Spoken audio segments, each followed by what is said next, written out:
me make sure I'm good on my end. Salute. Make sure you double tapping that screen, guys. You know what I'm saying? Make sure you guys are double tapping that screen.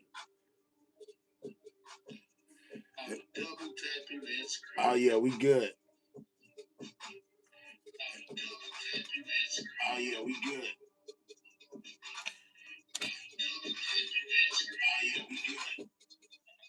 Shout out to everybody in the building, man. Can y'all hear me out there? Let me know if y'all can hear me.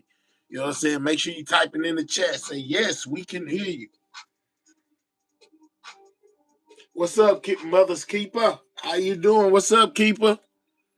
We got breaking news, man. More updates on the Iran situation, man. Operation Epic Fury, guys, as the U.S. continues to bombard Iran with missiles, guys. Yeah, we up early with it, Mother's Keeper. You know what I'm saying? Shout out to you. I see you down there. You know what I'm saying? Most definitely. Make sure if you can hear the sound of my voice that you are double tapping on that screen, guys. Let's get the likes up. That's how you hit that like button. Everything news is most definitely in the building, man. We got Pete Hegseth basically giving us updates from the Pentagon via a live briefing, guys. Yeah, it's most definitely crazy out here, man. Shout out to everybody in the building, man, as we get ready to get this thing underway, guys. And basically hear what Pete Hegseth had to say about all of this, man. We most definitely in the building, man. Make sure you guys are double tapping that screen. That's how you hit the like button. Mother's Keeper, how have you been? Have you been blessed, Mother's Keeper, man? I hope you enjoy your Monday, as well as your Tuesday morning, man. I have to most definitely get my coffee ready. We got Caroline Levitt coming up as President Trump. Everybody speaking on the conflict in Iran as the U.S. troops get ready to put boots on the ground and foreign soil, guys. We're most definitely here. Continue to get those likes up, guys. Double tap that screen if you have not. That's how you hit the like button, or you can click the three dots in the right-hand corner, hit that thumbs up. It most definitely helps out the channel, and we most definitely would appreciate it, man. You know what I'm saying? Make sure you're subscribing to the channel if you are new, as we get ready to reveal the latest in breaking in the Iran conflict, guys. Let's get this show on the road. Let's go. Shout out to everybody in the building, man. We most definitely about to get to it. Well, over the weekend, I had the opportunity to visit our troops fighting in Operation Epic Fury. We were on the ground, in CENTCOM on Saturday for about half the day. For reasons of operational security, so those troops are not targeted, the places and bases will not be named. Suffice it to say, the trip was an honor. I had a chance to bear witness, and I witnessed the best of America. I witnessed warriors, a brotherhood of men and women, warriors all, active duty, guard, and reserve, united in their love for each other, their shared purpose, and their commitment to the mission. Thank you for the gift. I witnessed sheer competency. I watched a private Miss Pooh Bear confidently calling out an enemy missile trajectory to a room full of officers. Everyone focused. The room was locked in. 2 enemy missiles successfully shot down. What's up, I KCL? spoke to Air Force and Navy pilots on the flight line, who every day both deliver bombs deep into Iran, but also shoot down drones defending their base. Many had just returned from the skies of Iran and Tehran. I put on a headset and spoke to one crew in the cockpit, locked and loaded, each and every day. I witnessed ingenuity, American ingenuity. I met the young Army officer who figured out how to neutralize maneuvering enemy missiles, saving countless lives. His commander confirmed that the whoops and cheers erupted in the Tactical Operations Center when his new approach was first successful. Be advised that this briefing is most definitely up to date, guys. It just took place about 15, 20 minutes ago, with Pete Hegseth giving the latest and breaking details on what's going on in Iran. So if you haven't heard, you most definitely about to find out. Shout out to only 123 in the building, man. What's up, my guy? Make sure if you can hear the sound of my voice, you are most definitely voting on that poll, and you're most definitely double tapping that screen, because that is how you hit the like button. We will most definitely appreciate it, or you can click the three dots in the right-hand corner and hit that thumbs up, guys. If you have a page, make sure you share me out. Let them know. We most definitely giving updates on everything news. I met the Air Force intel analyst who refines target packages faster than the enemy can adapt. I actually gave him my card and told him to keep Hey, Belinda. on the ground truth. I did the same with his boss, a colonel with a heart the size of Texas and a beautiful. Thank you, Miss Pooh Bear. To match. I witnessed lethality. I met a junior airman as the sun was going down and a chill was setting on the tarmac, who, when asked what they needed, she simply looked up at me with a sly smile on her face and said, "More bombs, sir, and bigger bombs.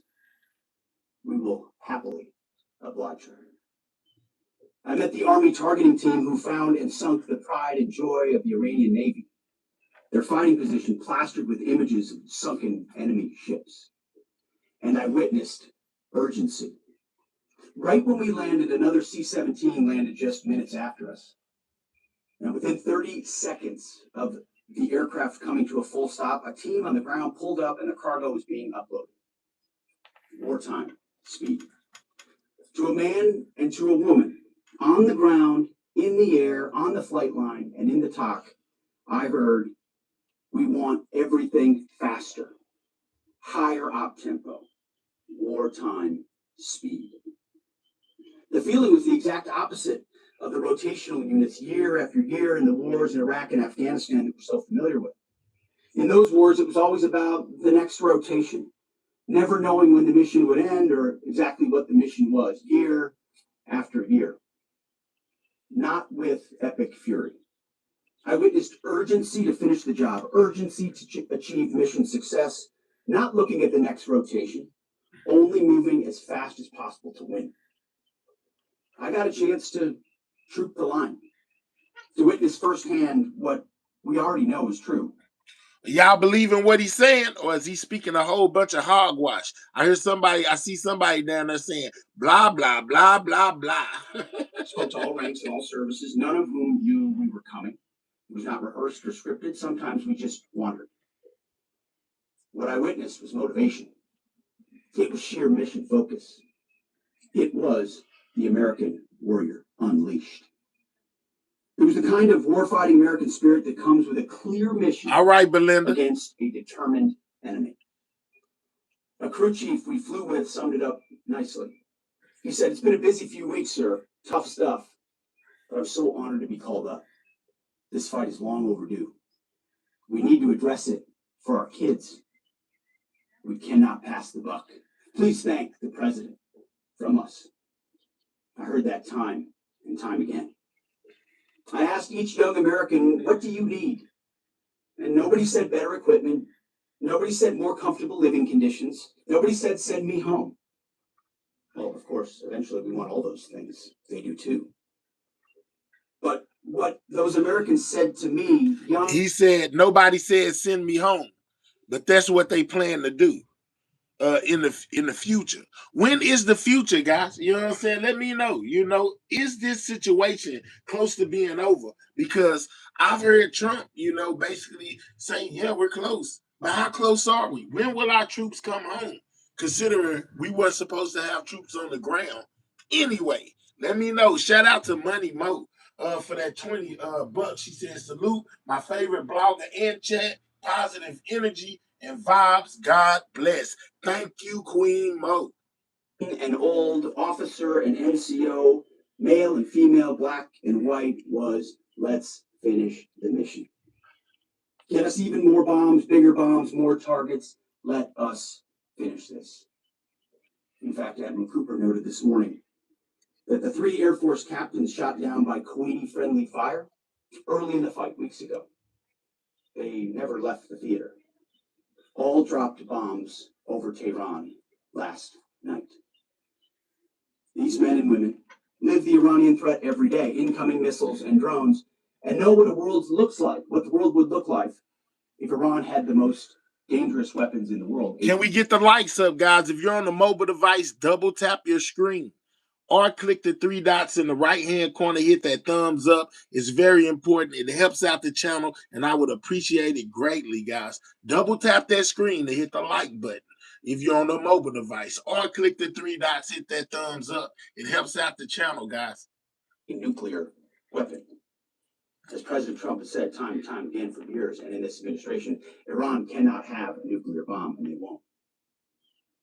These troops, they want to finish this fight for their kids and their grandkids. This is about history. This is about legacy. Success matters. And because of this president and these Americans, this is about history. This is about legacy. That's what the Iran war is about. Because as far as I know, they really posed us no threat, even though the Trump administration said that they did. So this is about history. This is about legacy. This ain't because they were about to attack us. Okay, I got it. Bet. They're closer than ever before to winning. President Trump is doing what no other president had the guts to do. Previous presidents were all talk. He's all action. On the battlefield, because of the latitude the president has given us, American firepower is only increasing. Iran's decreasing. We have more and more options, and they have less. Just 1 month in, only 1 month, we set the terms. The upcoming days will be decisive. Iran knows that, and there's almost nothing they can militarily do about it. Yes, they will still shoot some missiles, but we will shoot them down. Of note, the last 24 hours saw the lowest. Somebody said you got to listen to what the intelligence say. Well, per my live stream not too long ago, didn't Kent, who was the U.S. intelligence chief operator, whatever, he said that they posed us no threat. So I did listen to the U.S. intelligence guy. He stepped down because he said that they didn't pose us any threat, and he don't know why we over there. Number of enemy missiles and drones fired by Iran. They will go underground, but we will find them. We recently destroyed another one of their command bunkers. Leaders forced to flee. No water, no power, no oxygen, no command and control. Their faith in their caves diminishing. The latest intel is clear out of CENTCOM. Our strikes are damaging the morale of the Iranian military, leading to widespread desertions, key personnel shortages, and causing frustrations amongst senior leaders. Just last night, we had 200 dynamic strikes alone.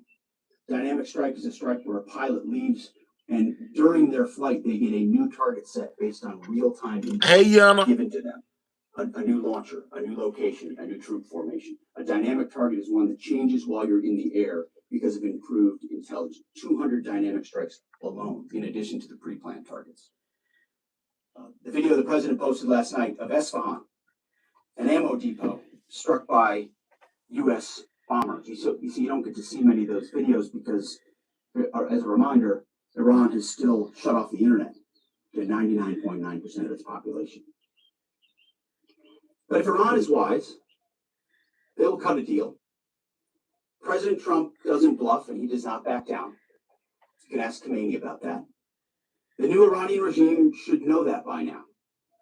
This new regime, because regime change has occurred, should be wiser than the last. President Trump will make a deal he is willing. And the terms of the deal are known to them. If Iran is not willing, then the United States War Department will continue with even more intensity. Standing here this morning in this briefing room, in my mind's eye, I'm actually looking out at the groups I met this weekend. The pilots, the logisticians, the intel analysts, the targeters, the sustainers, the yes, those gas prices most definitely have skyrocketed. You're right about that, Shay. You're most definitely right about that. Gas prices are through the roof right now. crews, the air defenders, the base security, those maintainers. Hey, IGT. At sunset, with the chill in the air on the flight line. May God watch over all of them, each day and each night. May his almighty and eternal arms of providence stretch over them and protect them and bring them peace. In the name of Jesus Christ. And amen. Mr. Chairman. Oh, we at church, Pete. Good morning, everyone, and thank you again for being here. As operations continue, I remain deeply grateful for the service and determination of 2.8 million members of our joint force, each of whom are serving something greater than themselves. Every day, those deployed, and in many cases, those at home who are deploying forward, and bomber pulses and others put themselves in harm's way, and we owe them a deep debt of gratitude. I remain especially grateful for our fallen who gave the ultimate sacrifice. We'll never forget their valor and their determination to do something greater than themselves. And each day we continue to earn what they've given to us. This morning, I want to share that yesterday the Joint Force had the honor of participating in the burial of Colonel Clarence Emil Bud Anderson, who passed away in May of 2024 at the ripe old age of 102. He was laid to rest in Arlington Cemetery yesterday morning alongside his wife of 70 years, Eleanor, who he married on February 23rd, 1945. She passed away in 2015 at the age of 92. What they got to do with Iran? A legend to our Air Force and fighter pilots everywhere. Was honored with a combination flyby of F-35s and a four-ship of P-51 Mustangs. He was one of the most prolific flying aces of World War II and the highest scoring P-51 ace with 16 and a quarter kills in his squadron and in his group. And he served from 1942 to 1972. And his last combat tour was flying F-104 Thunder Chiefs over North Vietnam. For anyone that had the chance to meet Colonel Anderson, you knew what an incredibly special man he was. And that's true for each and every one of our World War II vets who become fewer and fewer with each passing day. They are the greatest generation and give us the gift of an incredible example as we execute Operation Epic Fury today. And Colonel Anderson, we mourn for your loss and remember that smile on the right side as you went out to do our nation's business. I'd like to now share an operational update. Our Joint Force continues to focus on our military objectives as we systematically continue to degrade and destroy Iran's ability to project power and threaten stability beyond. Hey, Lanice. First, the Joint Force continues to destroy Iran's ballistic missile and UAS capabilities. We remain focused on interdicting and destroying. Erica says, what's the reasoning for all of this? The meaning. That's what we trying to figure out. P. Hexelf says about history and legacy. And that's what he said. Growing the logistical and supply chains that feed these programs. And this remains a truly joint effort prosecuted around the clock from air, land, sea, space, and cyberspace. Long-range bombers from U.S. Strategic Command are coordinating with tactical fighter aircraft from our Joint Force launched from bases around the region and the continental United States, while simultaneously Navy fighters from the sea and sailors continue to project power from the sea, while Army and Marine artillery units continue to execute long-range precision fires deep into enemy territory against high-value targets. Meanwhile, on the defense side, our Army and air defenders and aviators, as the Secretary talked about, remain vigilant, forming a shield to protect our forces and our partners, intercepting missiles and drones. Together, we continue to deliver precision strikes against key manufacturing nodes, component storage sites, research facilities deep within Iranian territory. And over the past 30 days, we've struck more than 11,000 targets. Given the increase in air superiority, we've successfully started to conduct the first overland B-52 missions, which allow us, as we've said before, Big Dave say Pete looking for his next beer. to continue to get on top of the enemy. And as the Secretary talked about, switch towards more and more dynamic targets, servicing mobile targets around the battle space. We've continued to do the work Cupcake, against hey, Iran's cake. missile, drone, and naval production facilities, and we continue the multi-domain pressure that we've talked about. Second, on the Navy front, we continue to assert dominance over the Iranian Navy.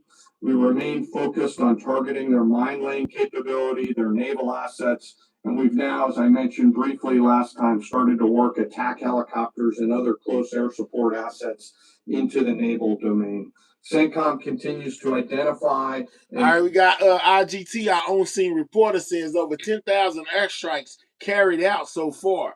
Now, weeks into the conflict with expanding operations, the Economic Times, this is no longer a quick strike. It's turning into a full-scale war campaign. Let's go. Work against naval depots and storage areas. And we've taken out, again, more than 150 ships, including all Jamaran class frigates inside their Navy. Third, we continue to prosecute our campaign against our defense industrial base at scale. This includes factories, warehouses, nuclear weapons research and development labs, and the associated infrastructure required for Iran to reconstitute its combat capability. I'd like to continue my theme of highlighting the incredible contributions of Americans to our joint force. Today, I want to talk a little bit about a different Dominique. line, a line that doesn't have bunkers or guard posts, but is just as critical to our nation's security, our National Assembly lines. Today, I want to recognize a group of Americans who live at the beginning of our nation's combat power, the Americans who actually make our weapons, both inside our defense industrial base, but even more broadly inside our national industrial base. In every military option, we could not and cannot do our jobs without the men and women across our country who show up every day around the clock to a factory floor, a workshop, a laboratory, who build the weapons and capabilities we need to project American combat power at the time and place of our choosing. These great Americans, and I've had a chance to spend some time with them when I was in the private sector, are the core of American combat power. They're the machinists running high-tech CNC machines, cutting raw blocks of metal into incredibly precise parts. They're the assembly workers painstakingly taking a kit of parts and turning that into a complex guidance system or precision munition or a rocket motor or building a jet or submarine, or that there are quality assurance technicians who ensure that when a warfighter pulls a trigger, the weapon works. All right, our reporter says the war is getting complicated. Politically, the U.S. talking about negotiations, but progress is weak. The Australian, the Australia, hold on, the Iranian something is rejecting peace proposals and mocking the operations. The Iranians are rejecting peace proposals and mocking the operation. Oh wow. This can be and is tough and gritty work. It's not a quiet office and a desk with paper, and there's nothing wrong with that, but this is exactly the way this group of Americans likes it. I know this. I've seen it myself, and I remain deeply honored by that gift. It's often loud and dangerous work, demanding, and requires absolute focus for hours at a time with deep commitment to get it right every single time. It's hands-on work where one uncaught mistake or deviation can put an American's life at risk. A single misplaced wire, a microscopic flaw in a weld, incorrectly calibrated sensor could mean the difference between mission success or mission failure. The difference is measured in the lives of our sons and daughters who we put out around the field Hey, on the Miss field D. of battle. We rely on and trust in these great Americans, and it's not just their manufacturing skill, it's their innovative minds and their entrepreneurial spirit. From those who build exquisite capabilities down to the mom and pop machine shops all over this great country, they live at the beginning of and the core of America's combat capability, constantly adapting, constantly improving, constantly learning.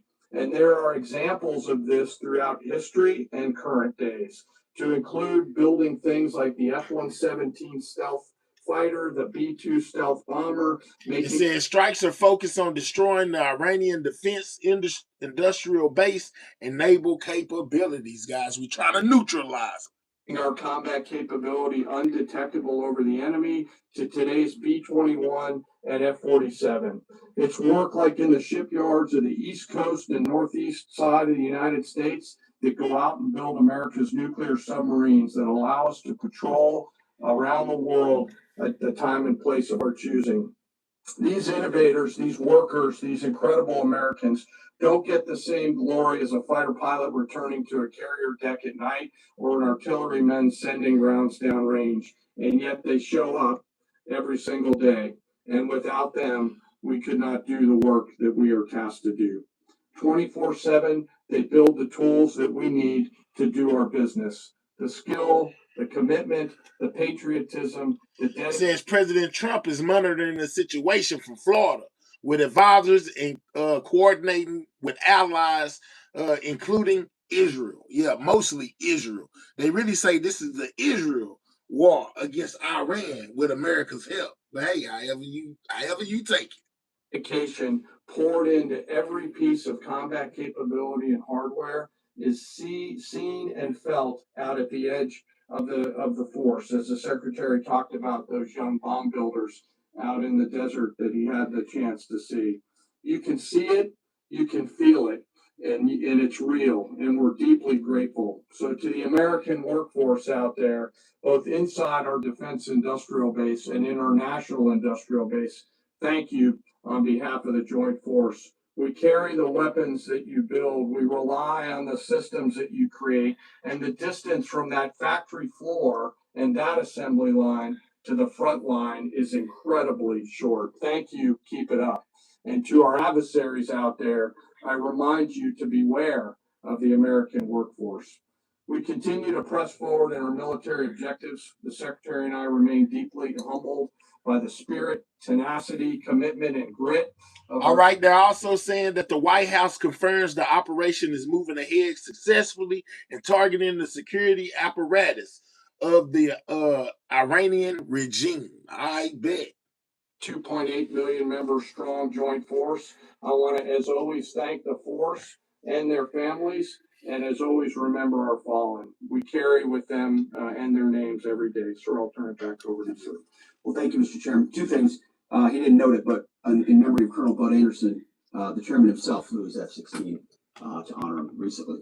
And thank you for highlighting the Defense Industrial Base, the Arsenal of Freedom. It's worth noting no one has rebuilt that Defense Industrial Base faster and with more purpose than President Trump in his first term. And now we're rebuilding the Arsenal of Freedom. Our Defense Industrial Base is more vibrant today than it's been since World War II and growing rapidly.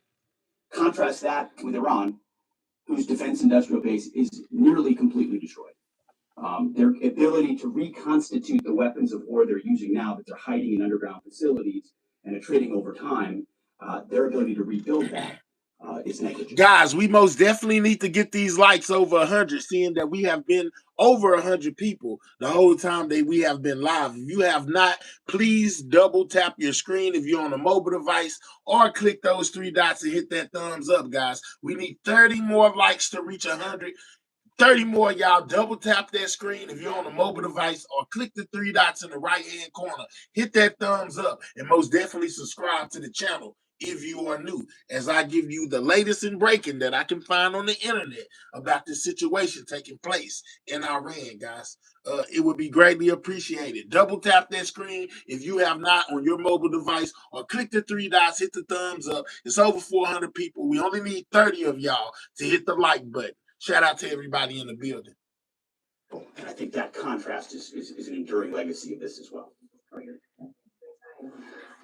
We've had some signaling that the U.S. will retake control of the Strait of Hormuz. At that point, what military posture will be imposed to guarantee safe passage for our allies, deter our enemies, and demonstrate U.S. dominance in the region? And also, can you speak to how much America's adversaries Russia, China, North Korea, how much they're supporting Iran's war machine at this point with arms and intelligence, and what we are militarily doing to punish the enemy coalition. Appreciate both questions. On the Strait of Hormuz, there are many more vessels flowing through today than there were, as the president has arranged. The president's been clear to Iran, open it for business or open it out. Man, what is going on?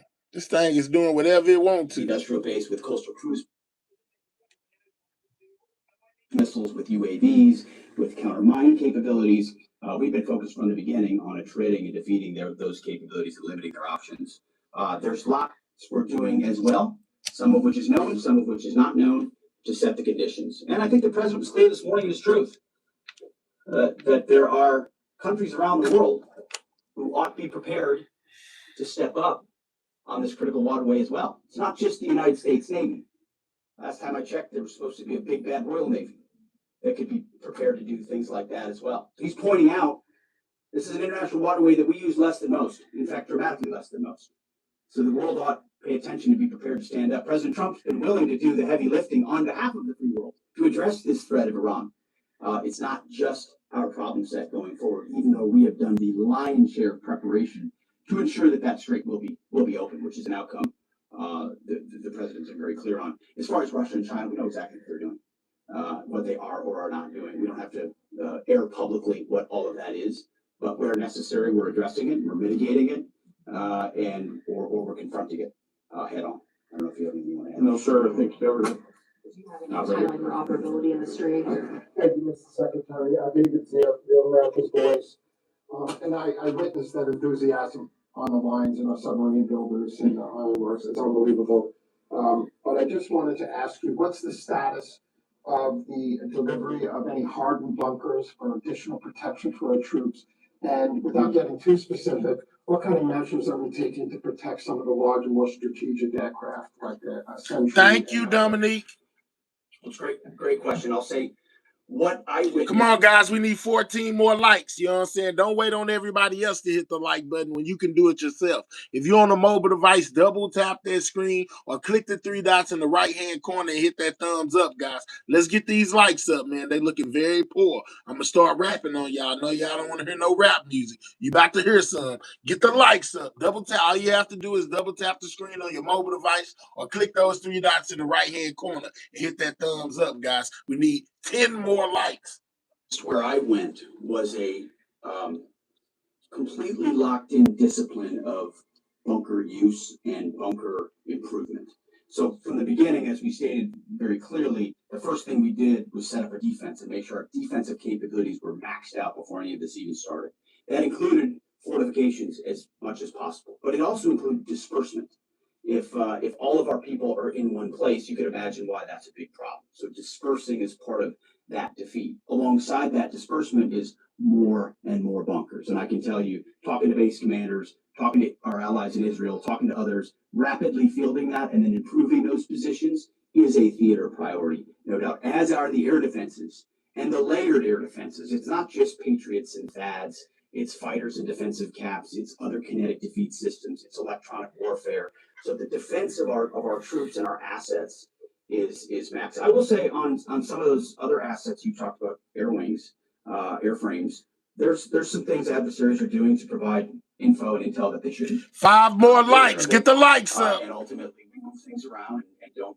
One of the biggest principles you learn in the military is to not set patterns, predictable patterns. And so commanders are working hard to adjust in real time with those systems and make sure they're in the right places and not easily targetable. Julian. Thanks, Mr. Secretary. The U.S. and Iran appear right now publicly to disagree about whether there are these negotiations ongoing. What impact does that have on military strategy? Does it have any bearing at all? And General, the president wrote yesterday that the U.S. might destroy Iran's electricity generating plants and oil wells. Those are his words before ending this operation. Is there a way to do either of those things without seriously jeopardizing or seriously harming civilians? So on the talks, I can tell you, having been with Steve and Jared and the vice president and many Marco. Iran said there aren't any talks. You know what I'm saying? They ain't negotiating nothing. They said America's negotiating with themselves. The others yesterday, they are very real. They are ongoing. They're active, and I think gaining strength. And we appreciate that. As I said in my remarks, we would much prefer to get a deal. If Iran was willing to relinquish material they have and ambitions they have, openness, great. That's the goal. We don't want to have to do more. Hey, Miss Sharon. But I didn't mean it flippantly when I said, in the meantime, we'll negotiate the bombs. Our job is to ensure that we compel Iran to realize that this new regime, this regime in charge, is in a better place if they make that deal. And so we'll continue. We're working hand in hand, but the primary effort is a deal. We want that deal to be accomplished if at all possible. If not, then we're prepared to continue. Go ahead, Mr. Chairman. Yeah, thanks for the question. We're always thinking about those considerations and develop options to be able to mitigate those risks pursuant to the normal practices that we do in the military. So. Thank you, Mr. Secretary. I know you slightly addressed this already, but just on the Strait of Hormuz, is opening the strait an essential objective to Operation Epic Fury, or is that the job of those other countries? And then secondly, without asking you to comment on things that you can't talk about, what is your message to Americans who love the president and strongly believe in him, but are very worried about this notion of boots on the ground? Well, first on the Strait of Hormuz, our core objectives from this podium, from day one, from me, from the chairman, from the president, from the vice president, from Secretary Rubio and others have been clear. Defense missile production and missile programs, so their entire missile program, defense industrial base and production ability to build, and Navy and power projection. So those have been, and then of course, wrapping it all is Iran's never going to have a nuclear weapon. So those have been very clear. Defeating the Navy is a core part of ensuring they can't project that kind of power. But ultimately, I think the president's truth this morning lays that out very well, that this Strait of Hormuz issue, which we've set the conditions for success, and we will make sure Iran knows that very clearly, is not just a United States of America problem set. We've been willing to lead. President Trump's led the entire time. But it's not just us. So ultimately, I think other countries should pay attention when the president speaks. He's proven that when he speaks, he means something. And he's pointing out, you might want to start learning how to fight for yourself. It's something some of us have been saying for quite some time. You can't. Miss Sharon say she don't believe anything they say. You have to have formations. You can't just have a few ships. You have enough to affect change. Those things matter in a dangerous world with ascendant adversaries. That's why the chairman's talking about our industrial base. That's why we're launching the Arsenal of Freedom tour to revive our defense industrial base. President Trump doing it in a way that nobody else has. As far as President Trump and boots on the ground, I don't understand why the base, which they have already, they understand, wouldn't have faith in his ability to execute on this. Look at his track record of pursuing peace through strength, America first outcomes. What he's simply saying is exactly true, and I've said from this podium too, we're not going to foreclose any option. You can't fight and win a war if you tell your adversary what you are willing to do or what you are not willing to do, to include boots on the ground. Yet our adversary right now thinks there are 15 different ways we could come at them with boots on the ground. And guess what? There are. So if we needed to, we could execute those options on behalf of the President of the United States and this department. Or maybe we don't have to use them at all. Maybe negotiations work, or maybe there's a different approach. The point is to be unpredictable in that. Certainly not let anybody know what you're willing to do or not do. But if anybody has internalized the lessons of Iraq and Afghanistan, as the first one, President Trump has called them out for what they are, he's not going to repeat those lessons. And I think I've been very clear about that from the podium. Yes. Thank you, Secretary Hexeth. A question for you, and then a question for General Kane. You said we're a month into the Operation Epic Fury. How long until the objectives are achieved, and is there a scenario where? All right. It also says the U.S. We know what you think in the comments. Deal is struck before the objectives have been. We know what you think in the comments. Deal is struck before the objectives have been achieved. And then for General Kane, there's been lots of media coverage that suggested ground invasion is imminent. What other purposes might the soldiers and the Marines who have been deployed over to the Middle East serve in this conflict? Well, just like the previous question, serve military 101. Don't tell your enemy what you're willing to do or not do. And don't tell your enemy when you're willing to stop. especially an enemy that likes to hide in bunkers and try to hoard their missiles and hope you'll reach out. So that's not a question I'm going to answer, or the president has said definitively. We have our own goals and guidance and things military objectives that we're moving toward, and things that we look at. And as he's articulated, he said 4 to 6 weeks, 6 to 8 weeks, 3. It could be any particular number, but we would never reveal precisely what it is, because our goal is to finish those objectives, and we're well on our way. And the chairman and I look at this every single day. It will be the president's determination, and the president's determination alone. When those And Trump said he'll know when it's over, when he feels it in his bones. Yeah, so we never know. Objectives are complete, and when it serves the interest of the American people, to cut that deal, to make sure that Iran doesn't have a nuclear capability, and ultimately that our objectives, our interests, are advanced. Right, Belinda. I feel the same way. Belinda says epic oil war. That's what it's seeming like. To answer your question, Reagan, the range of military options that those forces can offer are extensive, not just limited to what you mentioned in terms of forces on the ground. And I wouldn't want to take away the president's decision space, but there are a multitude of things, not the least of which is Iran should know what's up, Bala? They're out there, and that they are a pressure point. And so they should carefully consider, I think, at the diplomatic level, not my job as a chairman, but at the diplomatic level, to consider what's in front of them. Okay, Mr. Secretary, the U.S. government, I see, says for many years that Iran is protecting Al Qaeda senior leaders, including the current emir, Saif al-Adil. Does the U.S. assess that he's still in Iran? Has he fled to Afghanistan? Is he on a target list? And Mr. Chairman, based on CENTCOM figures and open source, Iranian daily missile barrages and drone launches have indeed dropped dramatically since the start of the war, but they're not at zero. And they seem to have maintained some level of low but stable numbers. Perhaps they've dropped a little bit more in recent days. How do we get that closer to zero? And what impact is Iran's degraded but still very real capability impacting current and future operations? So I won't speak to a particular target. I'll just say that Al Qaeda remains our enemy, obviously. And there are a lot of people on our target list in Iran. And if they were to be harboring Al Qaeda, they would certainly fit that list. Just quickly, the mobile targets that they have that we continue to service, as the secretary talked about, the 200 hits that were done last night. That's one component of continuing to lower that. 200 hits done last night, guys. Term impact that we're having is the strikes against their defense industrial base at scale, which will not allow them to reload after that. So we do continue to see a trend down. They are still shooting, and we do continue to exert significant pressure against both sides of that system. Do you still believe, you said previously, that the Iranian leadership would surrender? Do you still believe that? And is the United States still committed to NATO's collective defense? And to the chairman again, could you give a sense of your thinking about the legality of striking desalinization plants if the president were to order that? I would just say that any mission that ends on our terms, you want to call it a surrender, call it a defeat, call it what you want, we remain committed to it.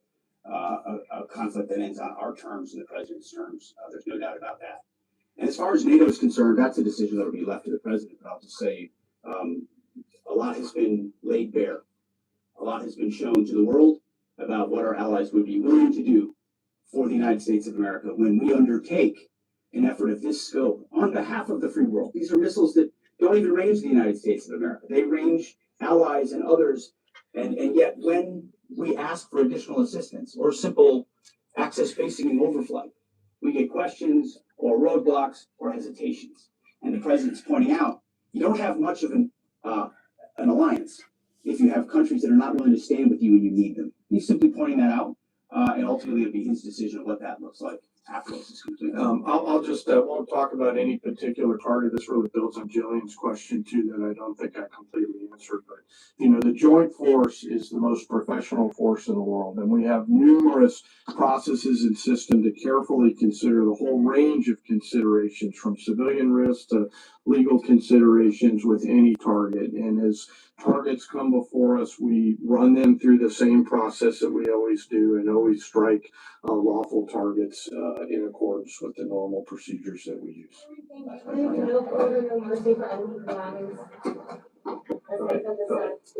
Thank you, sir. Thank you, Mr. Secretary. Thank you. I appreciate it. On Sunday, President Trump said that Iran's first regime was all destroyed and the second one is mostly dead. And the third regime that we're on right now has been much more reasonable in negotiations. Do you agree with that assessment of what? I would defer to the negotiating team there.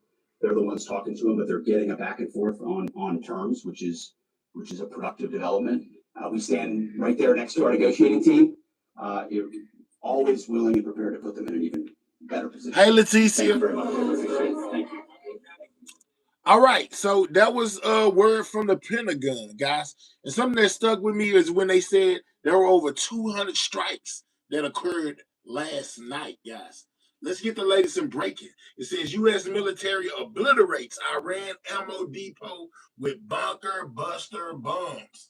This is what happened last night, guys. Yeah, hey guys, good morning. Overnight, the United States hit an Iranian ammunition depot with 2,000-pound bunker buster bombs. The president released a video on Truth Social following those strikes where you can see. This is the video that they were talking about that Trump basically put out last night about them dropping the bombs on Iran, guys. This is the actual video. Flames rising from the aftermath of those strikes, the destruction just outside the city of Isfahan. While the U.S. and Israel are ramping up pressure on the Islamic Republic, President Trump is still offering Iran a chance at a diplomatic solution. This remains a truly once-in-a-generation opportunity for the regime to make a good deal with the United States, permanently abandon their nuclear ambitions, and stop acting as the world's leading state sponsor of terrorism. If the Iranians reject this golden opportunity, the greatest military in the history of the world continues to stand by to provide President Trump with every option available to ensure this regime continues to pay a grave price. Iran has continued its ballistic missile attacks against Israel, with 2 waves targeting central Israel last night and another 2 cluster munition strikes this morning against Tel Aviv. While Iran goes after Israel, Gulf countries, and U.S. forces, Iranian leadership is trying to keep the public calm as this war escalates. And the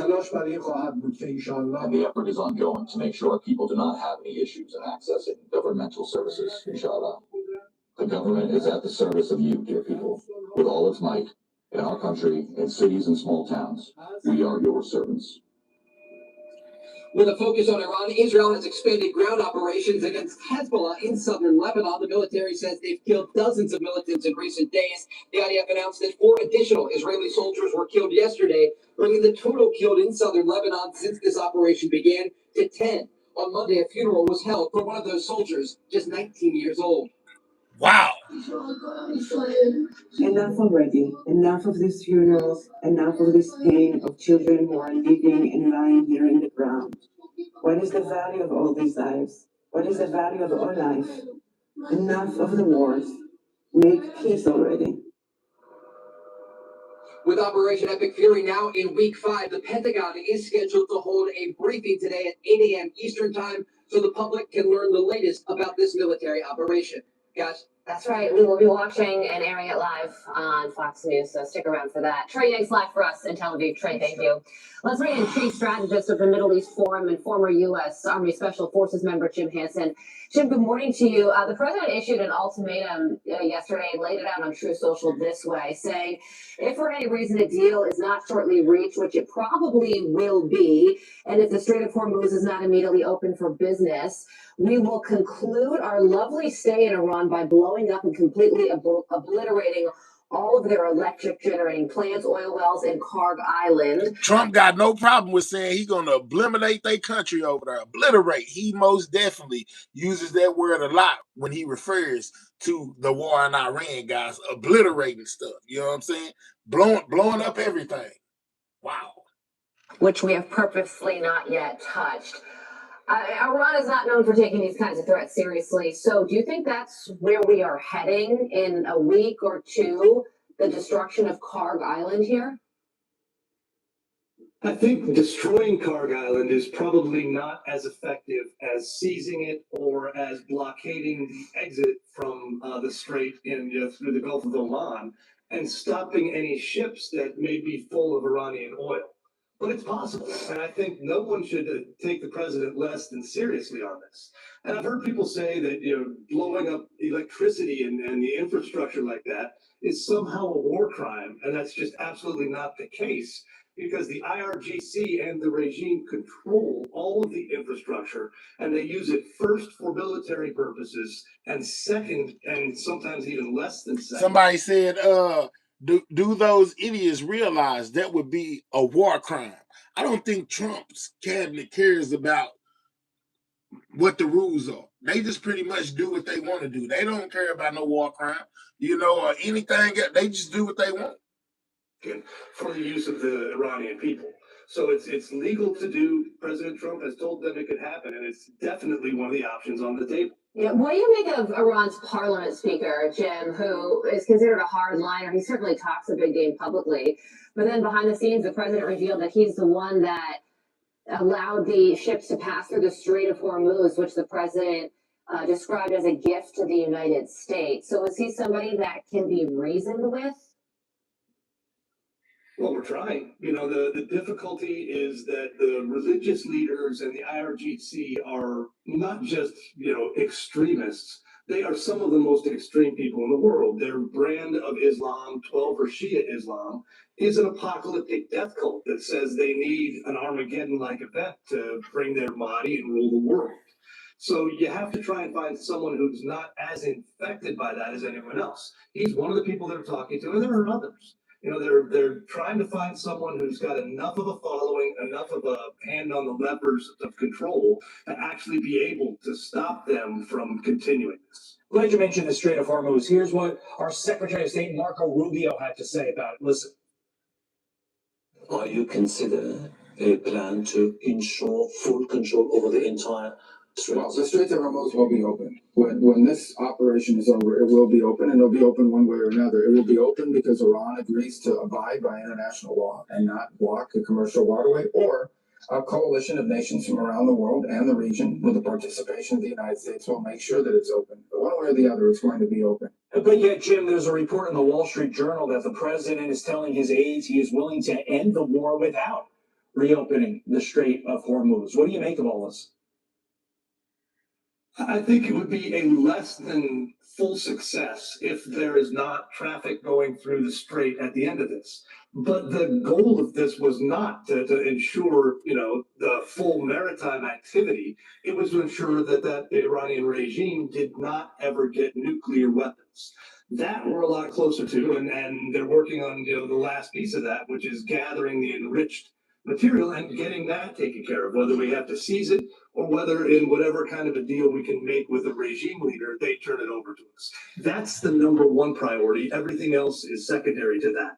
There's also this, Jim. The FBI has confirmed that the man who crashed his pickup truck into a Michigan synagogue was, in fact, inspired by Hezbollah. Here is the U.S. Attorney for the Eastern District of Michigan.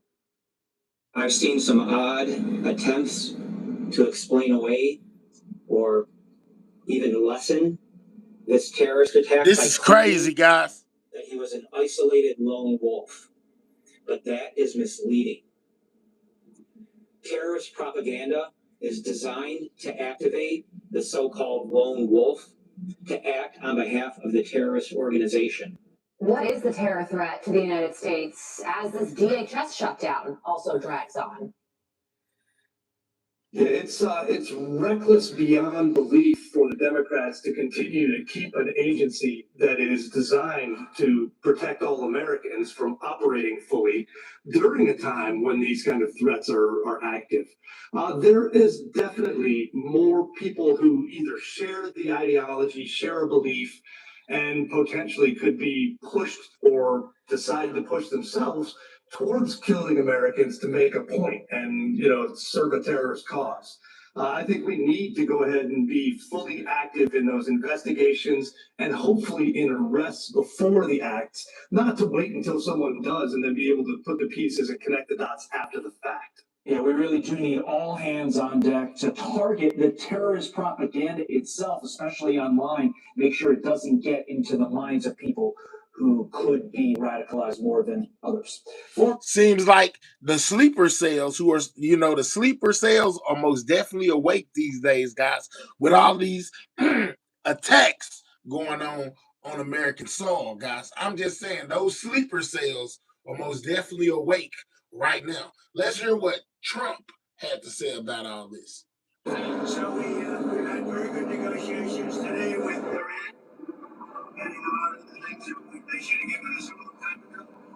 So it works out to be very good, very nice. And they've destroyed a lot of additional targets today. The Navy's gone, the Air Force is gone, we know that.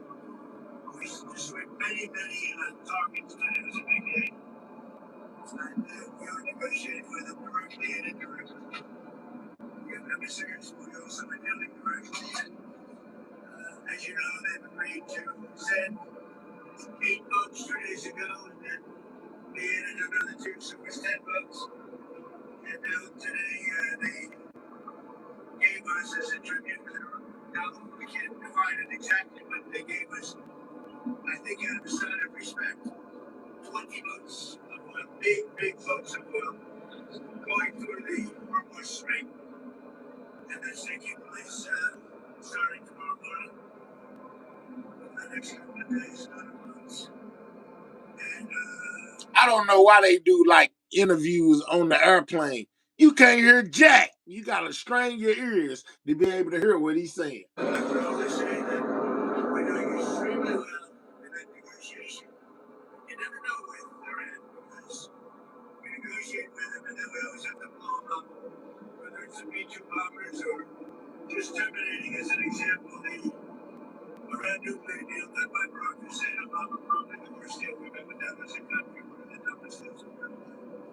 I terminated, unfortunately, on my friend did that have a nuclear weapon. Then we did the attack with the B-2 bombers and we stopped them from having nuclear. And now we had a blow up again.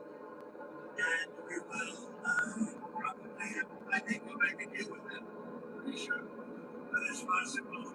All right, I'm already over it, guys. I can't hear a word Trump is saying over the air, that's going through the mic. And because they're on this airplane, it just sounds like nothing. I got to strain my ears, so I know y'all do. What's up with the MJS? So let's go on to what Caroline Leavitt in her White House briefing. What she had to say about all this. Maybe she can make more sense and we can hear her better than we can hear Trump. Let's go. 150 of their naval vessels so far, including 92% of their largest vessels. The Iranian Navy has no vessels operating in major regional waterways and no ability to project naval power, which is why they've been assessed as combat ineffective. Our military continues to obliterate Iran's defense industrial base, with nearly 70% of their missile, drone, and naval production facilities and shipyards damaged or destroyed thus far, significantly reducing their ability to pose future threats in the region. U.S. and Israeli joint forces control the skies and have asserted air dominance over Iran, completing more than 11,000 successful combat flights thus far. The trend remains clear. 11,000 combat flights, guys. It ain't even been it may have been a full month that this has been going on. And we are most definitely pretty much hitting Iran with everything we got. The United States is conducting more intense, targeted strikes with devastating combat power with each passing day to destroy the threat posed by the Iranian terrorist regime, as President Trump sought out to do a month ago. It's no surprise that we are seeing the remaining elements of the regime become increasingly eager to end the destruction and come to the negotiating table while they still can. Despite all of the public posturing you hear from the regime and false reporting, talks are continuing and going well. What is said publicly is, of course, much different than what's being communicated to us privately. As a result, President Trump issued a 10-day pause to postpone planned strikes on Iranian power plants and energy infrastructure. This remains a truly once-in-a-generation opportunity for the regime to make a good deal with the United States, permanently abandon their nuclear ambitions, and stop acting as the world's leading state sponsor of terrorism. If the Iranians reject this golden opportunity, the greatest military in the history of the world continues to stand by to provide President Trump with every option available to ensure this regime continues to pay a grave price. One way or another, Iran will no longer have the credible ability to threaten the United States or our allies, which is, of course, the overall objective and mission the president set out when he launched Operation Epic Fury. Unfortunately, even as President Trump is working hard every single day to protect the United States from foreign enemies, Democrats on Capitol Hill have failed to do the same here at home by keeping the Department of Homeland Security unfunded. Over the past 6 weeks, Democrats in Congress have pushed our air travel system to its breaking point and inflicted massive pain on Americans with their reckless political games. 500 TSA officers quit their jobs. Thousands more were calling out sick at record rates due to the lack of pay. This results. I remember she talking about the TSA, man. They said at one point the lines in the airport were as long as they have been in years, guys, and that many of the TSA workers were quitting. So Trump sent in the ICE to help. I heard the other day, I think it was yesterday, that they basically have started, the TSA has started getting paid and things are going back to normal. But that is crazy, guys. So many people quit that Trump had to send ICE to the airport to help. That's crazy. In security wait times exceeding 3 hours at major airports across the country, creating nightmares for millions of Americans. Overall morale among TSA staff plummeted as well. All of this creating an unacceptable heightened security risk. Because of the Democrats' unwillingness to do their basic job of funding DHS, President Trump determined that these circumstances constituted an emergency, compromising American security. That's why last week he accordingly signed a presidential memorandum directing the Secretary of Homeland Security to work with the Director of the Office of Management and Budget here at the White House to use those funds with a reasonable and logical nexus to TSA operations to provide TSA employees with the compensation and benefits that would have accrued to them, but for the Democrat-led DHS shutdown. This bold and necessary action by President Trump will ensure our TSA workers receive their hard-earned paychecks. It should not have come to this point, but President Trump will always do what's right by the American people, and he found a way to do that to get TSA paid. Ensuring that these federal workers who perform critical public safety responsibilities can feed their families, pay their rent, and show up to work is something the president was honored to do. But this moment should be an eye-opening one for the American people. Let's be clear about what is happening. Democrat members of Congress are more than happy to put your safety at risk because they oppose the president's administration and his administration's efforts. Yeah, we heard this all before. Just blame it on the Democrats. To enforce our nation's immigration law. Democrats refuse to fund ICE because they want millions and millions of illegal aliens to pour into the country just like they were under the Biden administration. They want murderers and rapists and thugs to remain in your communities rather than be removed by ICE and Border Patrol agents. The Democrats created this mess. They are the reason for long lines at airports and tens of thousands of employees going without pay.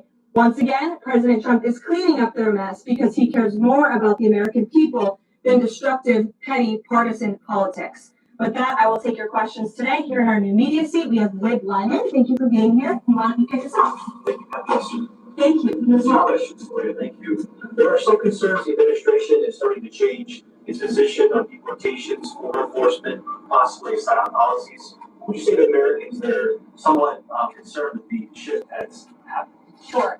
Well, while there has, of course, been a change in leadership at the Department of Homeland Security with former Senator, now Secretary Mullen, joining the president's cabinet, I can assure the American people there has not been a change in policy. It has always been the policy of this president and this administration to deport the worst of the worst illegal alien criminals from our communities. That's something I know. Stop saying that.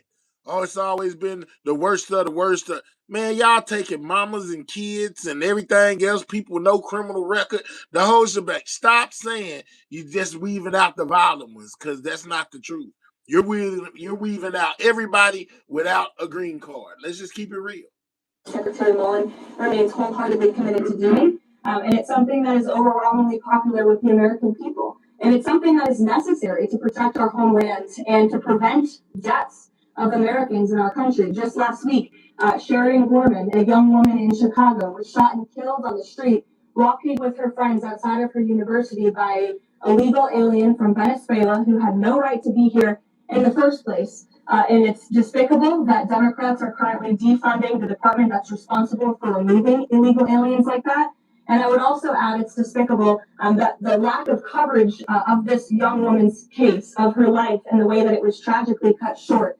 I saw a survey over the weekend that I'd like to bring to all of your attention. This is the media coverage of the case of Sheridan Gorman. You have ABC News has spent 1 minute and 19 seconds between 2 days when this case was first alerted. You have CBS 2 minutes and 1 second. You have NBC 23 seconds spent on the life of a young, beautiful American woman whose life was taken short by an illegal alien who should have never been here in the first place, when we are in the middle of a battle on Capitol Hill with a major political party, the Democrat Party, who wants to defund the agency that is responsible for protecting Americans. I think her life was worth more than 23 seconds on cable television, and I think the people in this room have a responsibility to report on cases like this, because it just exemplifies why the president believes so strongly in deporting illegal aliens from our communities. And thank you for the question.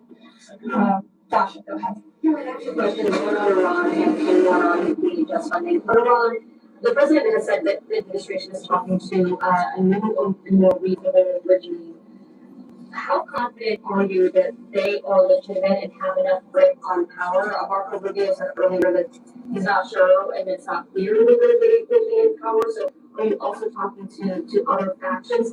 As the president is trying to make a deal, how do you ensure that you're making a deal with the people who can actually implement it? Well, that's part of the ongoing process that's taking place. In the ongoing negotiations, of course, anything that they say to us privately will be tested, and we will ensure that they're being held accountable to their word. And if they are not, the president has laid out the military consequences that the Iranian regime will see if they don't hold true to the words that we are hearing privately behind the scenes. When the president says more reasonable, again, these folks are appearing more reasonable behind the scenes privately in these conversations than perhaps some of the previous leaders who are now no longer What's on up, Jennifer? because they lied to the United States. So is Caroline telling the truth, or is she just reading a bunch of propaganda? Look at her eyes. She most definitely looking at something down here. You know, probably some paperwork. She reading the script. That's what it looked like. They strung us along in negotiations, and that was unacceptable to the president, which is why many of the previous leaders were killed. So again, this is another historic opportunity for Iran to do the right thing, to rid themselves of their nuclear ambitions, and to come to a deal with this president and the administration.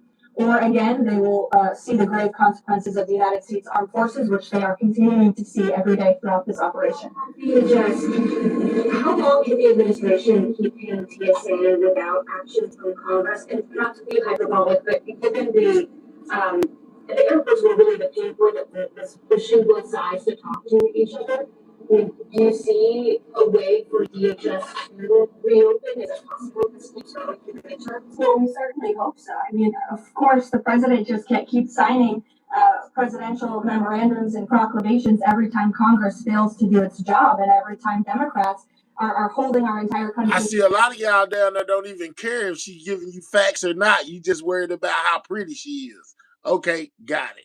Hostage picking and choosing which programs and agencies they want to fund just because they don't like this administration. John says your audio sucks. All right, get the rockets in the chat. Congratulations, John. You just got deported. You don't have to worry about listening to no audio. Go find you somewhere else with perfect audio. We'll holler at you. Hasta la vista, baby. We'll see you later. Let's get John, whatever his name is, Berg, on the fastest ship we got in here. Get him on a rocket. Let's get him all the way up out of here. You know what I'm talking about? Yeah, we'll holler at you, buddy. Peace and blessings to you wherever you may land. Goodbye.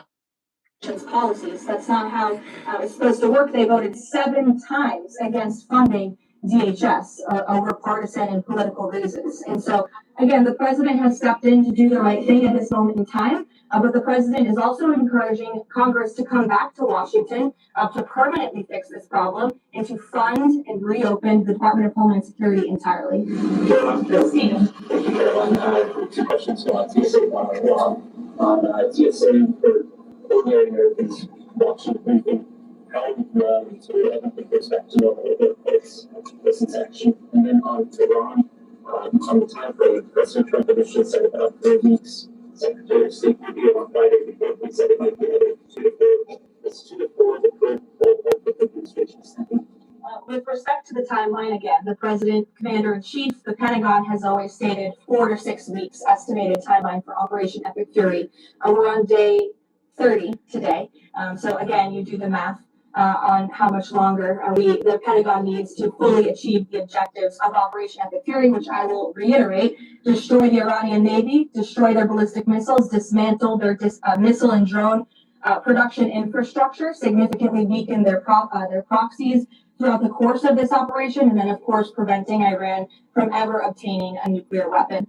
To your first question, Stephen, about TSA and airports, nothing will be truly normal again until Democrats do the right thing to fund this agency fully. Again, the president has stepped in the meantime to do what's right to end this crisis that we've had at air travel and at airports across the country in the meantime. But again, Congress needs to come back. Democrats need to fund the Department of Homeland Security so we can... No, not Caroline. It wasn't Caroline that got fired. It was the other woman.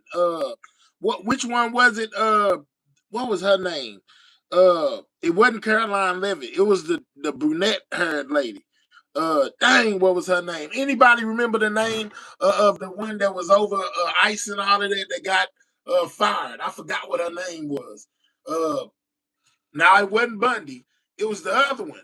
Christy Nome. That was her name. Christy Nome was the one that got fired. IGT. Caroline Levitt went nowhere. It was the other one. Yeah, Christy Nome.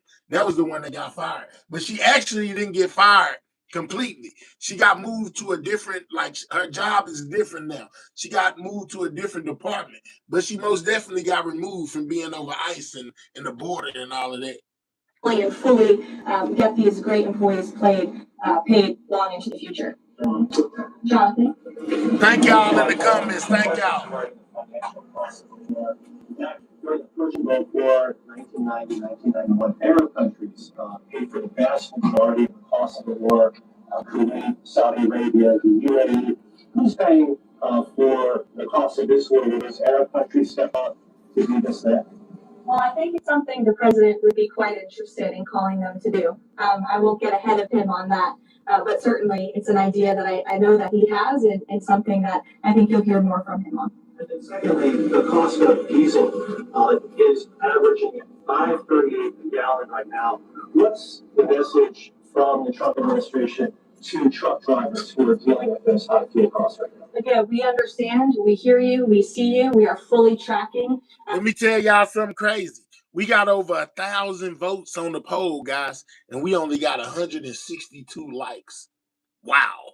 Can 40 more people hit the like button?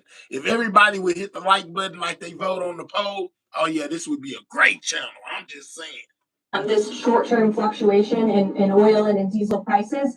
And that's why the president and the administration have continually announced robust actions to provide stability in the global energy market. As you know, political risk insurance, one of those actions, allowing countries to purchase sanctioned oil just to increase the supply. In the meantime, we've worked to release 400 billion barrels of oil and refined products as well. We issued the 60-day Jones Act waiver. All of this has, with the goal of increasing supply to create stabilization in the market in the meantime. But the overall message, as we've repeatedly stated, is, again, these are short-term actions and short-term price fluctuations for the long-term benefit of ending the threat that Iran poses to the United States of America, our troops, and our allies in the region, and ensuring that this regime can no longer control the world's free flow of energy through the Strait of Hormuz, which is something the administration continues to. Marcia, people ask you to hit the like button on their channels because it helps out the channel. It tells YouTube that people are liking the video. They like what they see. So therefore, YouTube shares it out. more and more and more. As many as people hit the like button, the more they share out the channel. That's why everywhere you go, people ask you to please hit the like button. I most definitely tell you to hit the like button because it helps out the channel. We're trying to grow, not stay stagnant. So it is very important to double tap that screen and hit the like button. That's why content creators on YouTube ask for their audience and people who are viewing their videos to please hit that like button. That's why. To tackle day by day as well. Just two questions. So two questions, one on China and one on Iran. On China, ahead of the president's trip to Beijing, will there be a working level meeting with Secretary of Investment? And thank you for hitting the like. I do expect cabinet officials to travel to China ahead of time. I don't have a readout on What's their up, Pressure? schedules for you, but this is something we typically do with international travel, as you know. So I'll talk to the Treasury Department and the cabinet myself, and we'll get you that answer. But we do expect them to move ahead of time. Okay, and thank you. And on Iran, if Iran is kind of cherry picking what tankers get to go through the Strait now and contemplating big tolls on those tankers, is that consistent, or how is that consistent really with the president's message about really wanting the Strait to be fully open?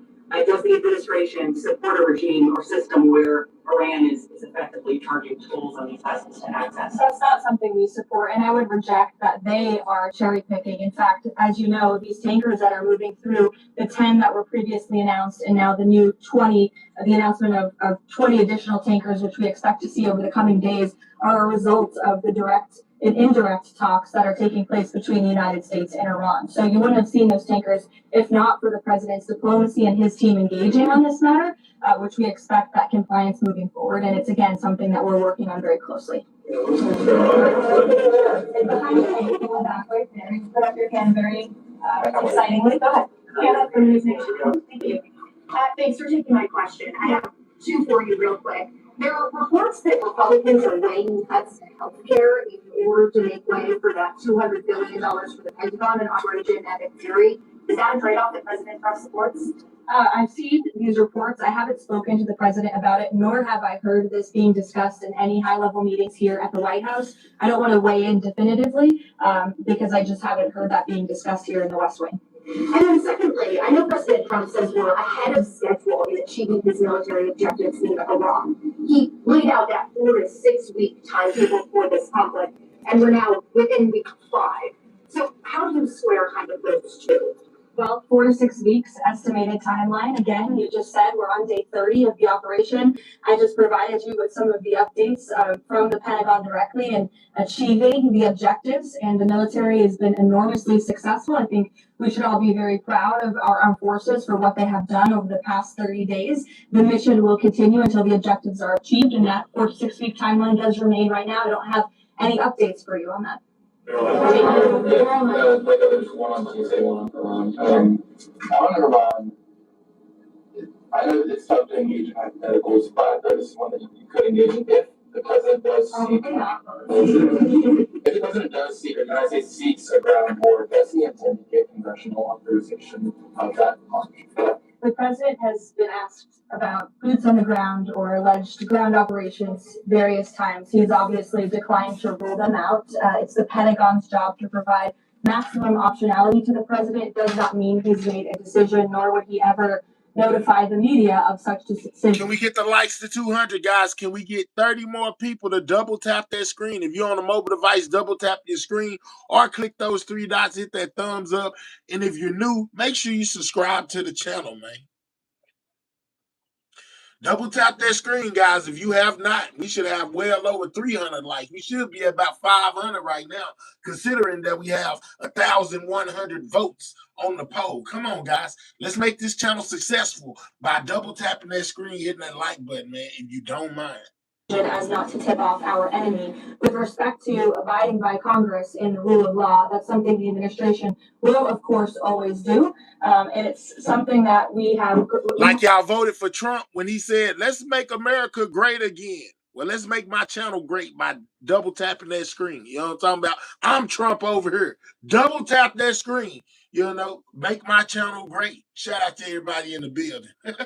Have great respect for Congress. The president does with military operations. In fact, when prior to the launch of Operation Epic Fury, as you know, the administration gave a courtesy notice to Congress in the Gang of Eight, and top-level administration officials and cabinet secretaries have gone to Congress multiple times over the past 30 days to provide those courtesy briefings to Congress when requested. TSA quickly, I've been asked by multiple Trump supporters that have said, given the fact that the president on Friday gave that memorandum informing the checks to pay TSA workers, how do the broader negotiations involved in the shutdown with the sides? Why did the president not sooner issue that payment to TSA workers? Well, it's because of the Democrats voting 7 times against reopening the Department of Homeland Security that we came to a place of an existential crisis. I mean, you saw the lines at various major airports across the country, American travelers really paying the price for Democrats' partisan games. And so the president worked with his legal team here at the White House and the Office of Management and Budget to find a solution to take care of the emergency that we were seeing in air travel across the country. And it's because of the president that TSA agents are being paid. But again, he's calling on Congress to do the right thing, to come back to Washington and to fund and reopen the Department of Homeland Security. Let's see. The audio quality is really terrible, dude. You can barely make out what the reporters are saying. We hear everything they saying, my guy. You need to turn up your hearing aid. And let me help you out real quick. What is your name? Let me find you. Charles. Let's get Charles on a rocket ship. Congratulations, Charles. You just got deported. Go find you another channel where the audio is fantastic and you can hear everything that they're saying. Nobody asked you to be here to listen and none of that. We'll holler at you. Hasta la vista. You know what I'm saying? An unsafe trip to wherever you going to the sky. Get the rockets in the chat. Charles just got deported. We'll holler at you. Sure. I'm Lindsay Ellis from the Wall Street Journal. I'm trying to square the 4 objectives laid out by the administration with the goal of reopening full administrative functions. Would President Trump declare victory and wind down military operations if the 4 objectives are met, but still passage remains quite slow through the strait?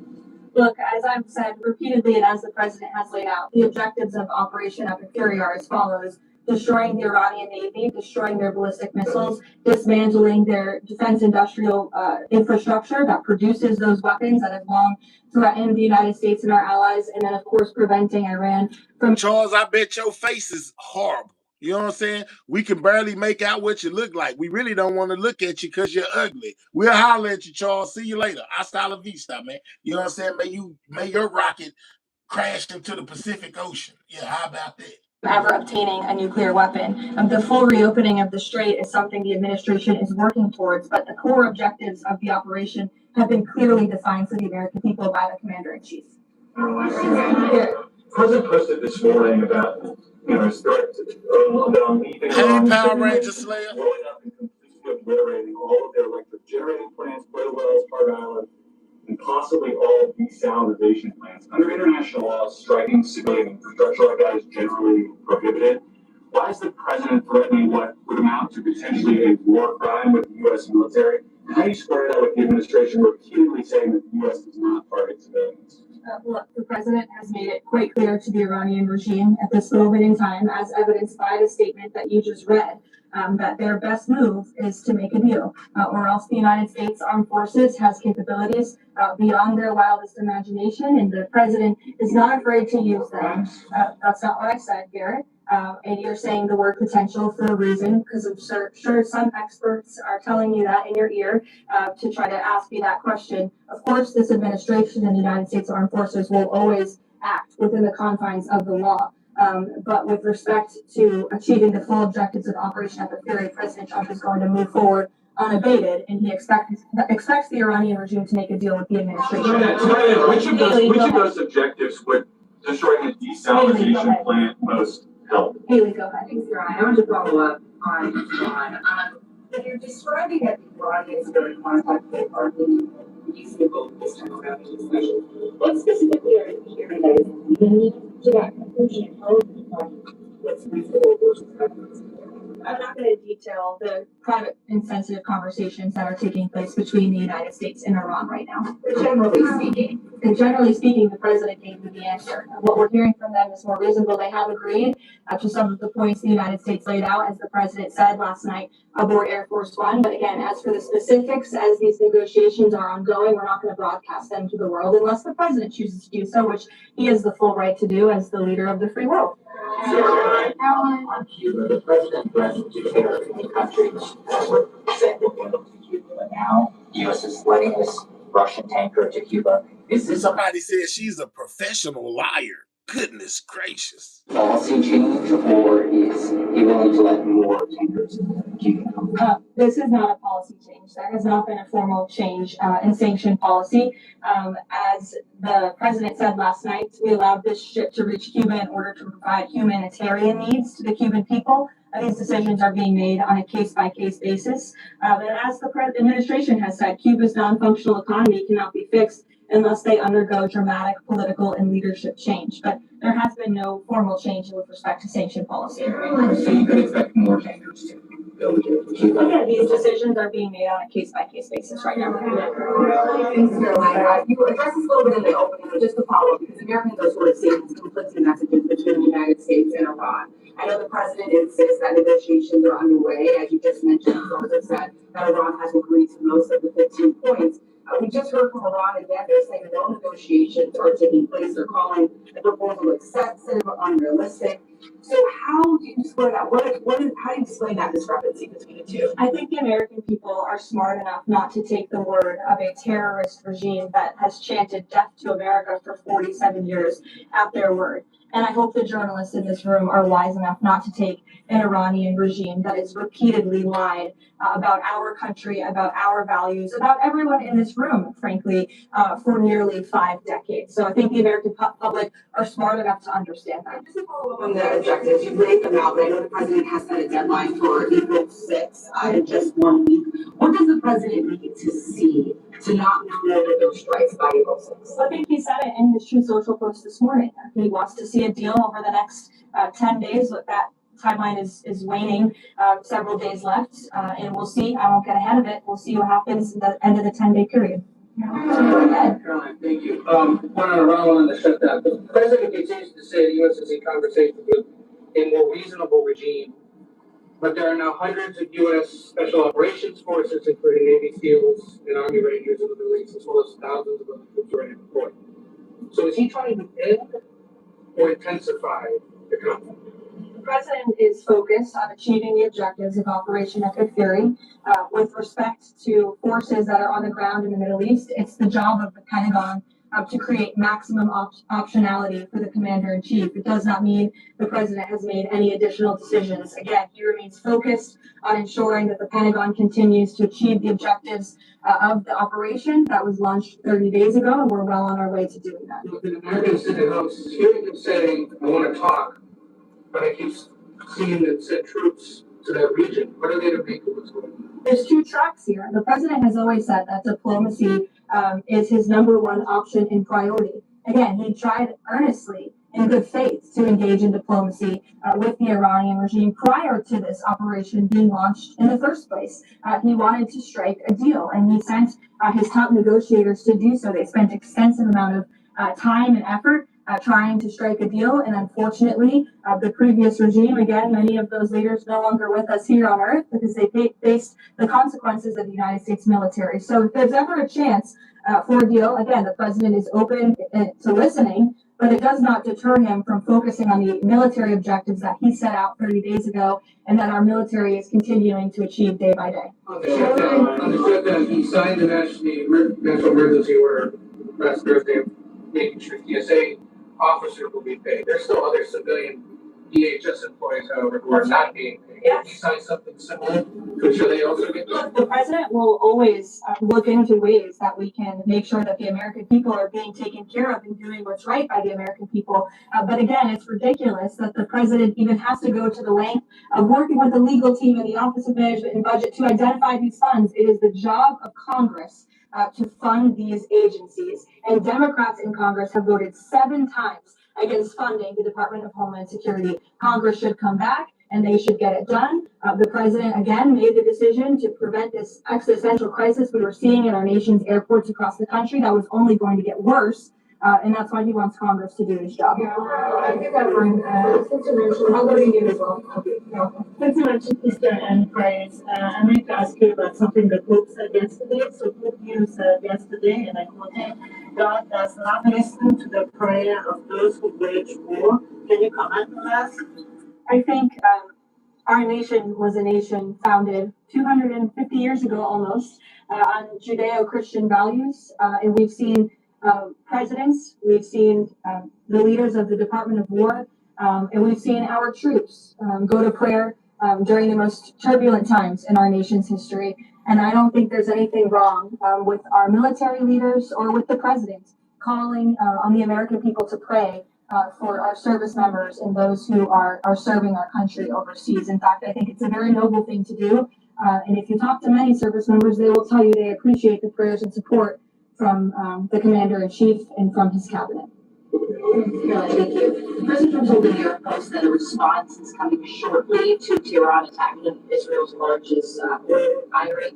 Is there a timeline on that? Is that tied to the success or not of the negotiations? I don't have any updates for you on the president's comments. Role of Iran. Well, look, as Secretary Rubio said today, the leadership is very fragmented. We have really neutered their intercommunication systems, and that's part of this process of diplomacy to continue figuring out exactly who's in charge. I know they appointed a new Ayatollah, haven't seen or heard much from him. And so that's part of this diplomatic process. Yeah, she says we haven't seen or heard too much of them, from him. She's speaking on the new supreme leader over there, who they think may be unalive due to him not putting out a video statement about anything, just writing it down and them reporting that he's saying it. Now, I told y'all, they say he suffered an injury to his leg and hand, but he was fine. But we still haven't heard his voice or seen the new supreme leader of Iran. Right now. I'll take it. Thank you. You listed the described humanitarian reasons for allowing the oil tanker to reach Cuba. Just to clarify, why was the administration okay with Russia sending that oil to Cuba and not other nations? Look, again, this was a decision that will continue to be made on a case-by-case basis for humanitarian reasons or otherwise, but there's been no firm change in our sanctions policy. President Mexico also said that Mexico is exploring different ways to restart some of those shipments to Cuba. Is the administration okay with that at this time? Again, there's been no change in our sanction policy. We still reserve the right to seize vessels if it's legally applicable that are headed towards Cuba and that violate the United States sanction policy. But of course, the president and the administration also reserve the right to waive those seizures on a case-by-case basis. Clarify, just any Russian oil tankers going to be allowed to reach Cuba at this time? I know you say case-by-case, but for the case of Russia, is it pretty much green light right now? No, that's not what I said. It's a case-by-case basis. Sure, Jeff, go ahead. Switching topics, the president has always attended CPAC. He did not this year. Why did he not attend? Does he believe CPAC has become a press relevant? No, I don't think he believes that at all. In fact, he loves CPAC and has a very good relationship with the great people who run it, Mercedes and Matt Schlatt. It was just simply for scheduling purposes this year, with it being in Texas. It was best for the president's schedule and what he has on his plate right now not to go. Michael. If the deal is finalized with Iran, how does the U.S. provide protection to who it's negotiating with to ensure that they can carry out the president's peaceful? Again, that's something I'm sure our national security team is discussing. I don't have anything for you on that today. Can you tell us more about this massive military complex underneath the president's ballroom? I cannot tell you more about that, actually, as a matter of fact. However, the military is making some upgrades to their facilities here at the White House, and I'm not privy to provide any more details on that. Go ahead. Reagan. Thanks, Caroline. Question on the Middle East and then question on Antigua. Netanyahu said Sunday that Colonel Hezbollah will be able to hold services for Palm Sunday and the church police have occurred after he was initially blocked by Israeli police. Did anyone from the administration or the president call over to Israeli officials to assist the cardinal? Yes, I did speak with Secretary Rubio this morning, and we did express our concerns with Israel with respect to these holy sites being shut down. We want worshipers to be able to access these holy sites. Of course, safety is a top priority, but we understand Israel is working on the security measures to reopen the sites throughout Holy Week, and that's something that we're appreciative of. In Texas, 9 people have been convicted by a federal jury on testing terrorist charges connected to Antifa. The White House has previously indicated that you guys are investigating Antifa, who's funding them, who's leading them. Can you provide an update on how that investigation is going? And do you think we're going to see more charges against people connected to Antifa? Well, I do know that there was an entire task force that was set up, an interagency task force to focus on the threat of Antifa, which, as you know, Reagan, this president declared a domestic terrorist organization, rightfully. And we will continue to look into it. I don't have any updates on those specific investigations, but I'd be happy to have my team get those over to you today, as this continues to be of the utmost importance to the president and his domestic policy agenda. On one question on landmines, there's been some reporting that American-made landmines have been spotted on the ground in Iran. Did President Trump sign off on using U.S.-made landmines in Iran? I don't have any comment on that report today. Do you think weapons are being used at all? I don't have any comment on that. On DHS, you said that the president is encouraging Congress to come back to D.C. You also said yourself. How has he done that? Has he told leadership that they should cancel recess and come back? He said it repeatedly, and I think you recall, he said that he'll host a big Easter dinner here at the White House if Congress will come back and fight the Democrats on this issue, which we should do, because again, Democrat Party is in the wrong here. They have voted 7 times against funding the Department of Homeland Security, which is completely egregious with everything we have going on in the world. And these brave men and women who serve DHS deserve to get their paychecks. The president wants to see that happen, and he wants Congress to come back to get done. All right, so that was Caroline Levin in her briefing, guys. Now, I know y'all been hearing a lot about U.S. troops moving into Iran, potentially putting boots on the ground. What if I told y'all that Iran believes that America has been moving troops basically into Iran and putting boots on the ground before they ever even reported it? Check this out. As Israel and America's war with Iran enters its 5th week, the US is now being accused by Tehran of plotting an invasion. It comes after these images of US Marines sent to the region were released by the Pentagon.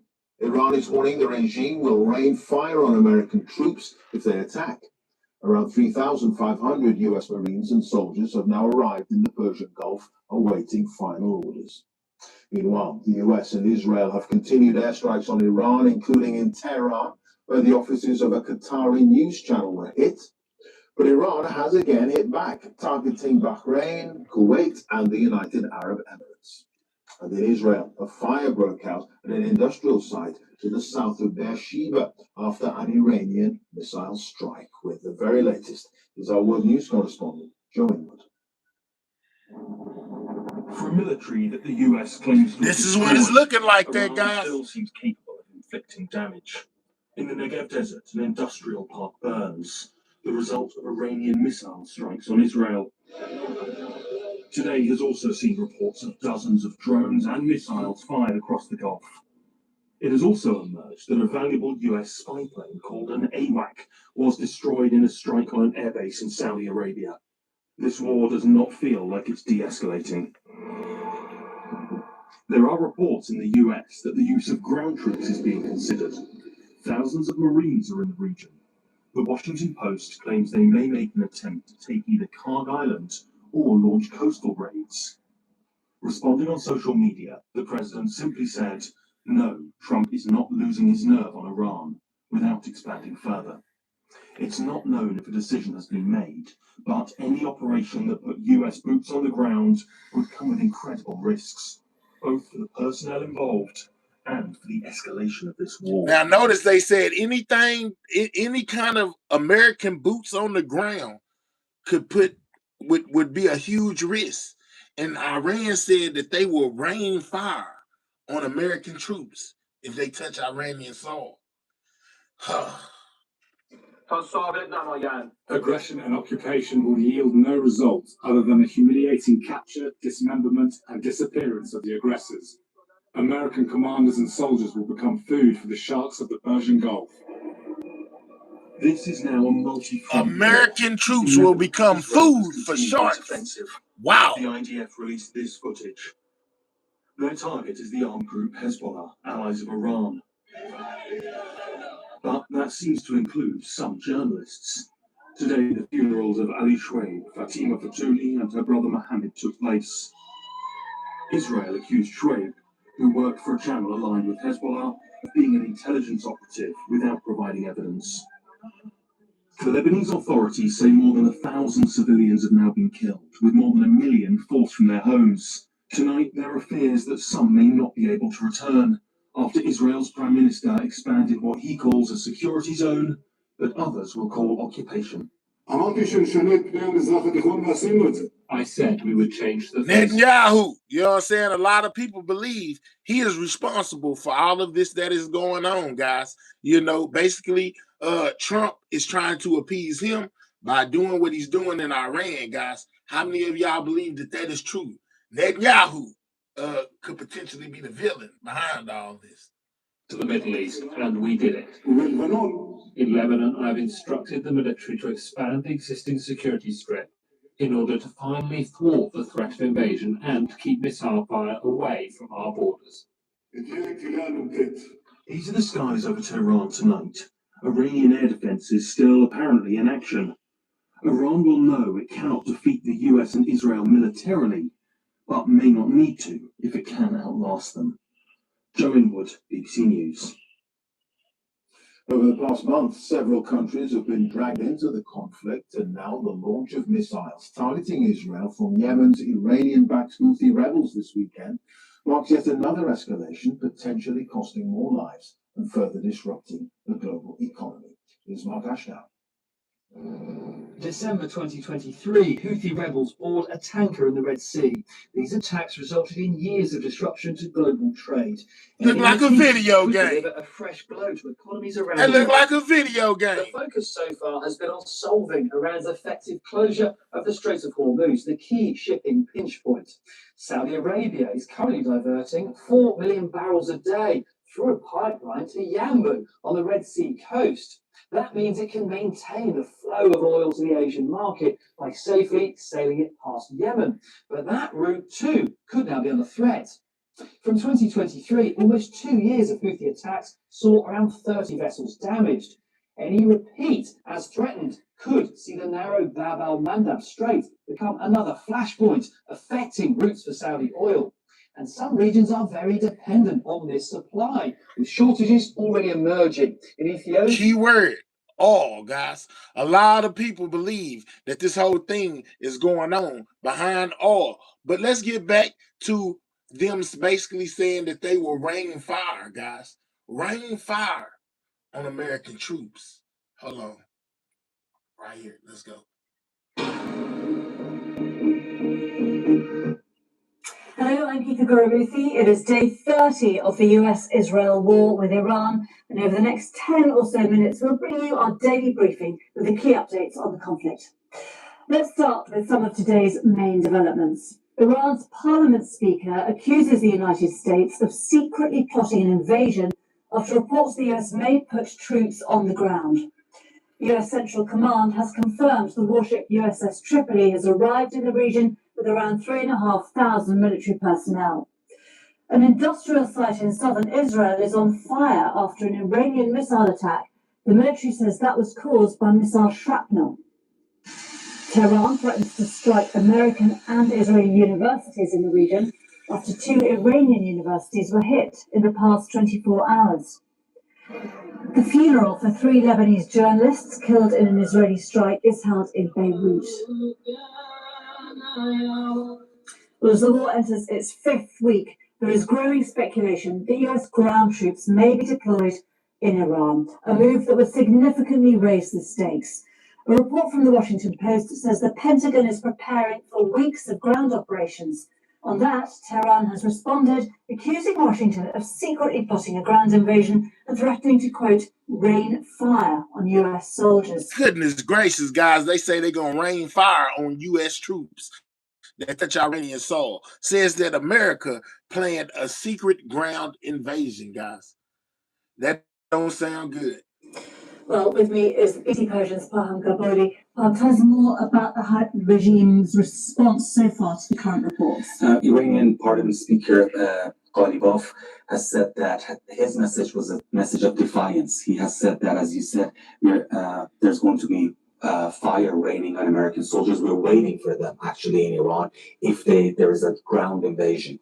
But right now, the most important development is that the war has entered into a new phase, that each side is targeting the infrastructures, and that can have dire consequences for the parties involved and also for the world's economy. They have Iranian universities have been hit. Iranian steel companies, one of them, Fulad Mubarak, is the biggest one in the Middle East, has been struck. After that, Iran started striking aluminium production. So with this threat of rain and fire, guys, do y'all still feel like we should put American troops on Iranian soil, guys? How are y'all feeling about that?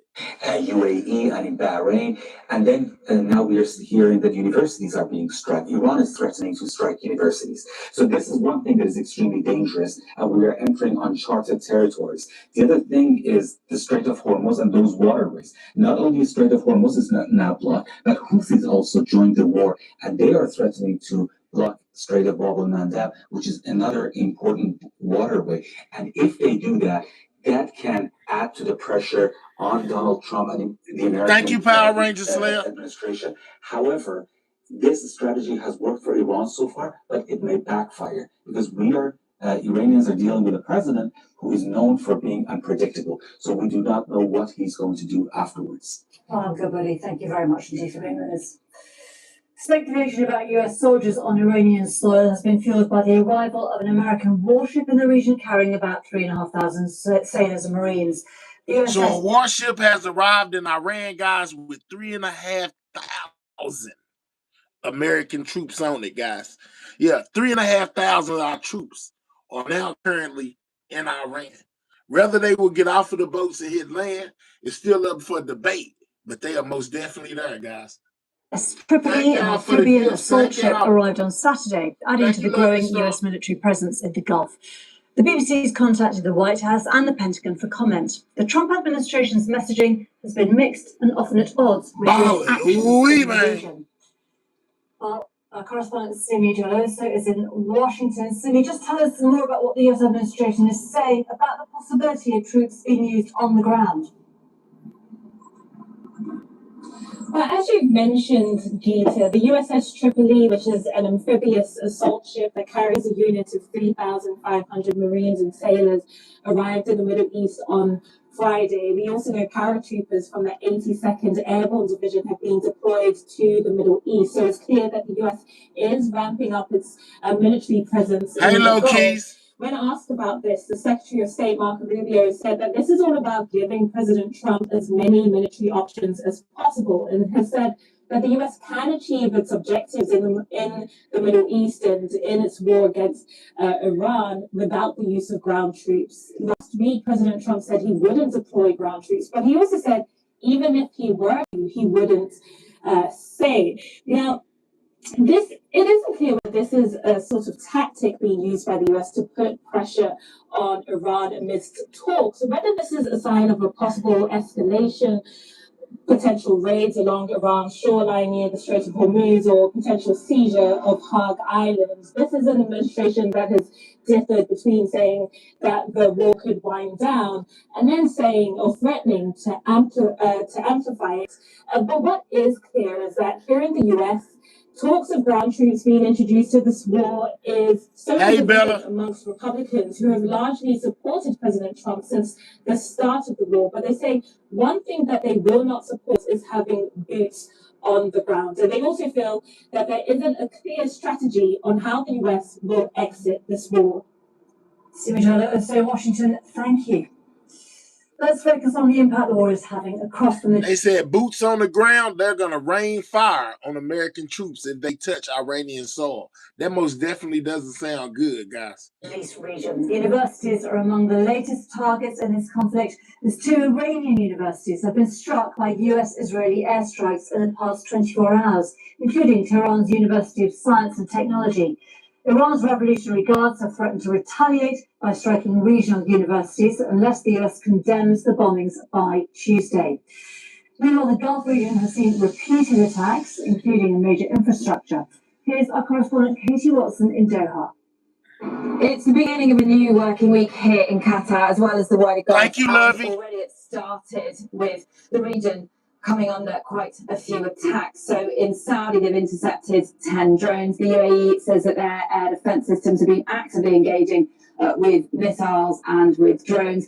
An aluminium plant in Abu Dhabi, UAE, was also attacked, as well as another one in Bahrain. Now here in Qatar, they say they've also been engaging with drones, and a TV station owned by a Qatari company that was based in Tehran was also attacked. Somebody said rain fire. What does that mean? They gonna throw lanterns at them? Absolutely not. Don't get it mistaken. They most definitely have missiles and bombs over there as well. So rain fire could mean a barrage of things, but I'm most definitely thinking that, hey, they basically telling America if they touch Iranian soil that they will, most definitely attack our soldiers. That's basically what they're saying. It's gonna be a fight. If they touch Iranian soil, they will spare no one. They're most definitely gonna fire shots and drop missiles and bombs and whatever they got. If it's throwing lanterns at them, that's what they're gonna do. They basically said, hey, if you put your feet down on Iranian soil, yeah, we will most definitely engage with you guys. Whether it was targeted and who is responsible. But this is a part of the Middle East that has long felt very isolated from the conflict elsewhere in the region, but it's very much being drawn into it right now.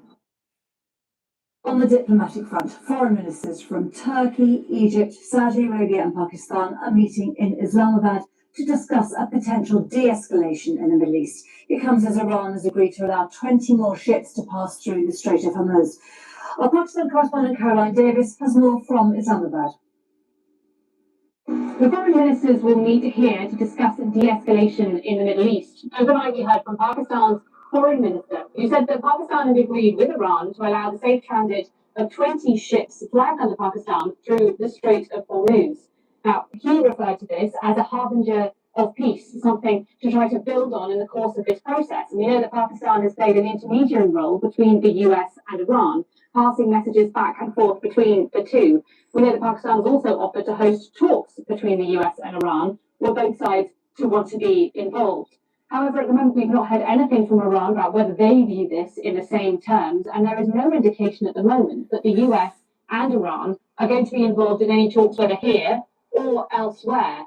Now, the big question for the foreign ministers from Pakistan, Saudi Arabia, Egypt, and Turkey that are meeting here is whether they can make any meaningful progress, particularly at a point when the demands in public from the US and from Iran seem completely incompatible.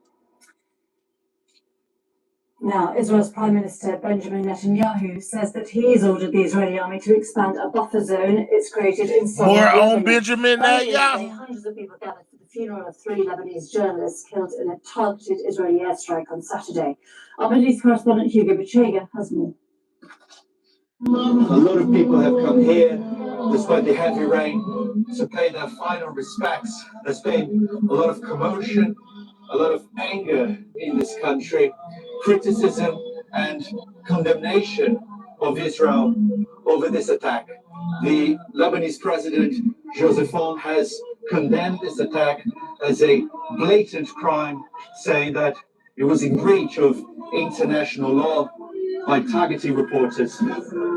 Ali Shaeb was a well-known journalist for Al-Mana, which is the television station owned by Hezbollah.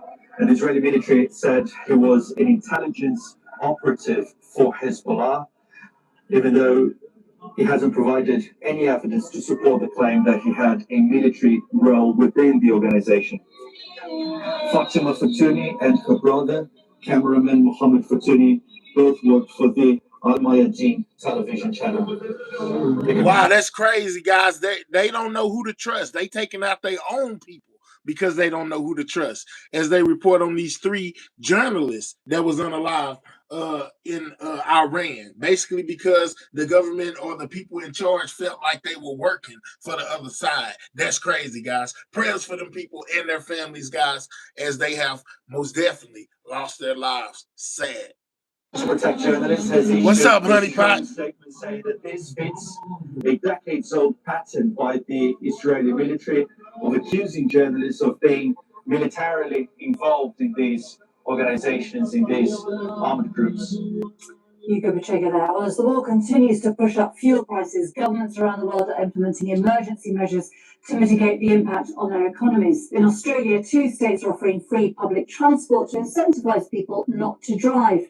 And Egypt has introduced a 9 p.m. curfew for its shops and restaurants as a temporary measure to curb energy bills. So gas prices are soaring all around the world, guys, not just here in America, but it is most definitely affecting other people as well, man, other countries, as people, like they say, put in measures in order to conserve and save the resources that they have, because this war is most definitely costly, guys, on all sides. Even over here in America, gas prices are most definitely through the roof right now, you know, with this war going on in Iran.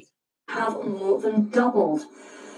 Let us round up where we are today. Our World News correspondent Joe Inwood is with me. Joe, just first of all, on the speculation about whether the US will use its ground forces in some way, 3,500 extra troops have just arrived. Speculation about whether there could be more. What is the assessment at the moment of the foreign policy community on whether the US is just using this as a threat or whether it is a real possibility? So the big development today was an article by the Washington Post where they said they've spoken to Pentagon insiders, and they're a reputable news organization, obviously, and say that their plans are being put in place. They really are working out exactly what they could do to do some sort of ground offensive.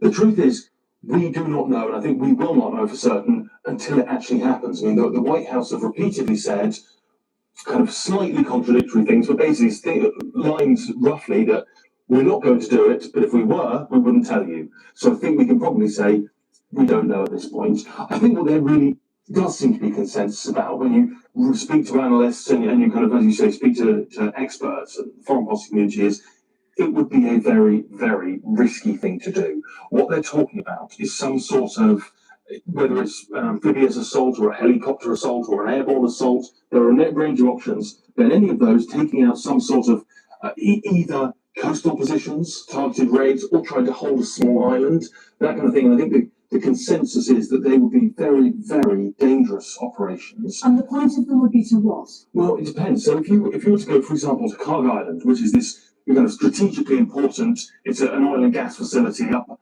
kind of at the north of the Persian Gulf. If you do that, you would hold it. It would be economically really damaging to Iran. It's where 90% of the oil and gas flows through. The idea is you use that as kind of economic leverage, potentially. There are other islands in the Strait of Hormuz, near the narrowest point of the strait, and those have been long disputed between other Gulf nations and Iran. There are air bases there. There would be kind of political leverage from that. Or the idea is that I think you could do special forces coastal raids and try and target the Iranian bases where they think maybe that they're small drones, they're attack craft, that all the material that are used to threaten the Strait of Hormuz, threaten shipping, where those are held. So there's a range of possible reasons to do this, but the risks, I think, will remain northern. And what is known about the strength of Iran's capacity to fight any of those options? So the Iranian armed forces are very, very large. They've got hundreds of thousands of members just of the IRGC, who they're kind of, they're more hardened troops, or certainly more hardline troops. So there's no shortage of manpower from Iran.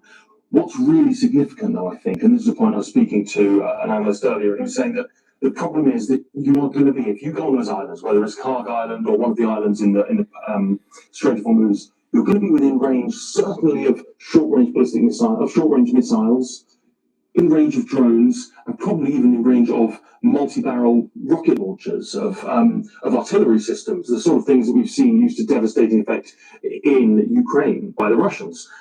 Imagine that. Imagine you've got a force of, say, a few thousand American Marines on a small island, and the Iranians decide, well, we can use indirect fire to just flatten the place, that could have huge consequences. He's kind of giving y'all an insight into the quote unquote rain of fire, guys. Saying, hey, what if they're on the island? It's a bunch of them, and Iran just decides to drop a bomb over there and annihilate everything over there. Yeah, basically, it's not looking good. I mean, there would be significant death toll. We're talking entirely hypotheticals here, but it could be that that's an incredibly dangerous mission for those men. If you start to see a lot of US service personnel killed, well, that is going to be escalatory from their point of view. Whereas for the Iranians, having their territory taken, that will be escalatory for them. So whichever way you look at this, if that happens, it could be a new and dangerous phase in this conflict. Very much. Thank you very much. It's crazy, y'all. It's crazy. So, yeah, man, it could be a bad deal for U.S. troops to basically,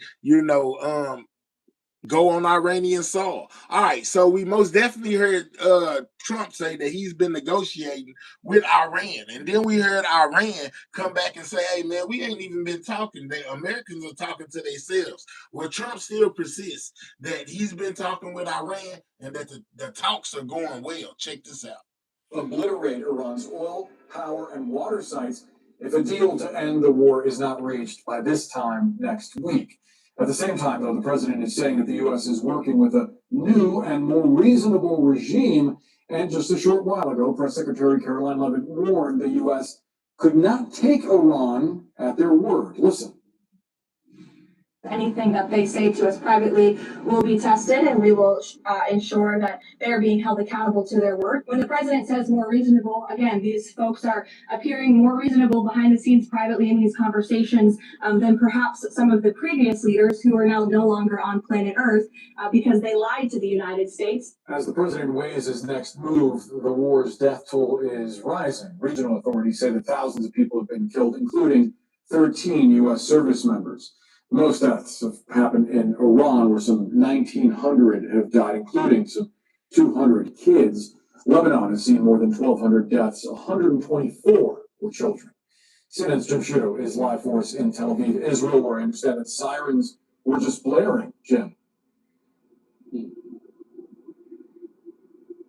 That's right, Boris. But if the test for the White House for the president is incoming fire, there is still incoming fire. In the span of just a few minutes here in Tel Aviv, there were 2 air raid signals. We saw the missiles. You see them here as they fly over your head, coming from Iran this way, and then you see the interceptors come up and meet them. That happened just a couple of minutes apart here in downtown Tel Aviv. On Sunday, my team and I went up to the northern border, Israel's northern border, where Lebanon, where there is an entirely different front to this war, that is Israel against Hezbollah. And there, the incoming fire is even more frequent, perhaps 40 times a day in one of the small communities we visited within less than a mile of the border. And as we were there, we heard one of those warnings of incoming fire. Let's go to the okay. It's a fact of life on Israel's northern border that incoming Hezbollah fire comes frequently and without warning.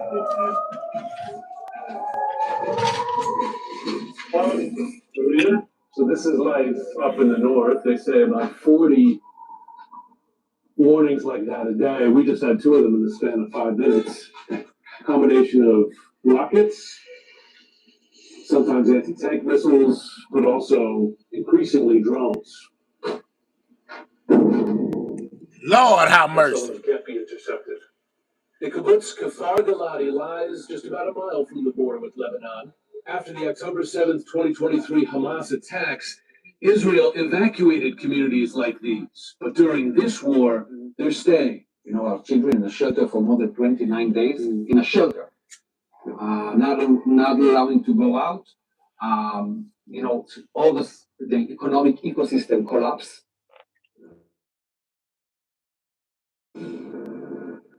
The difference now is the Israeli forces have launched and are maintaining major ground operations inside Lebanon.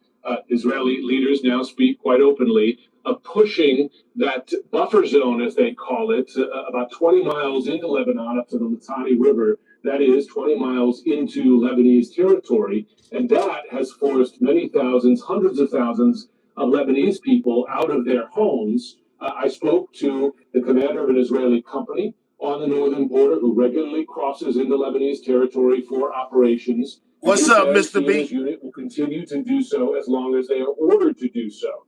And while we were in northern Israel, the Israeli prime minister, he visited as well, and he extended the area that Israeli forces will operate inside Lebanon. Hey, So positive we speak of the vibes. many fronts of this war, certainly in Iran, here in Israel, but also inside Lebanon, and one that appears to be more is expanding. As Trump says that the U.S. is negotiating with a new and more reasonable regime in Tehran, I wonder if it's clear to you that there is an intact leadership structure in Tehran, whether it's organized and unified, and if it is, whether it's more open to the demands of the United States.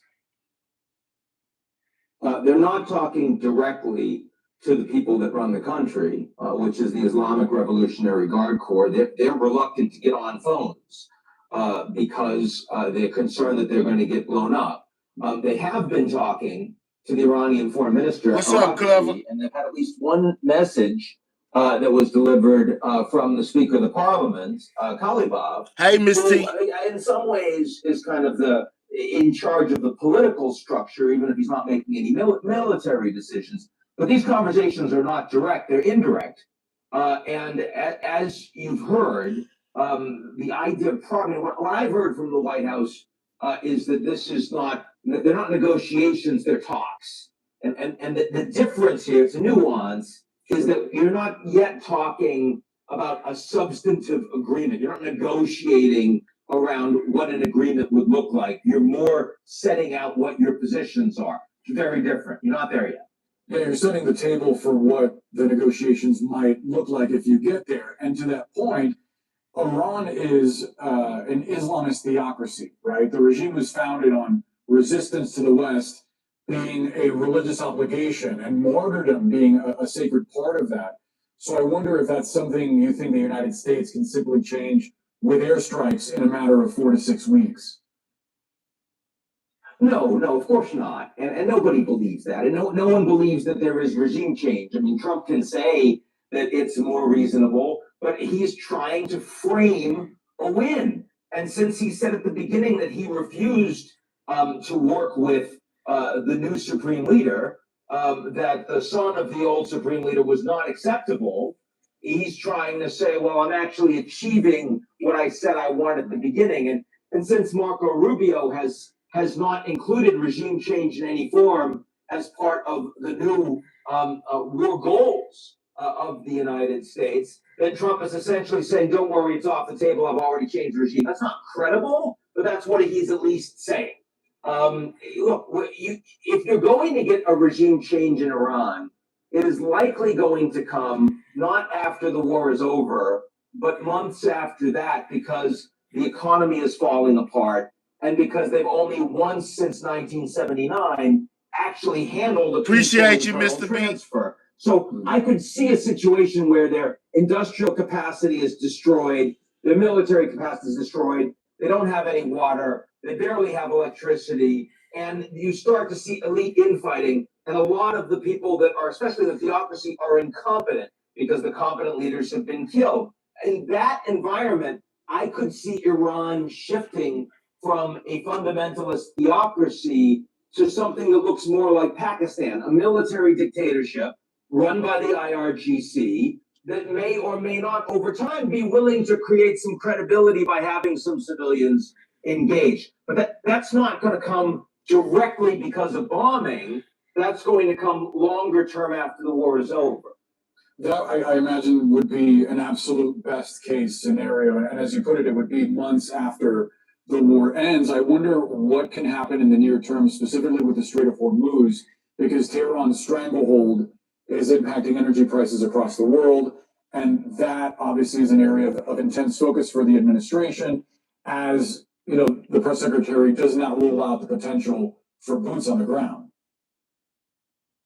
Well, I mean, you're sending 7,000 troops. A lot of them are already there. I don't think they're there for shore leave. So I expect that the intention is to actually use them in combat.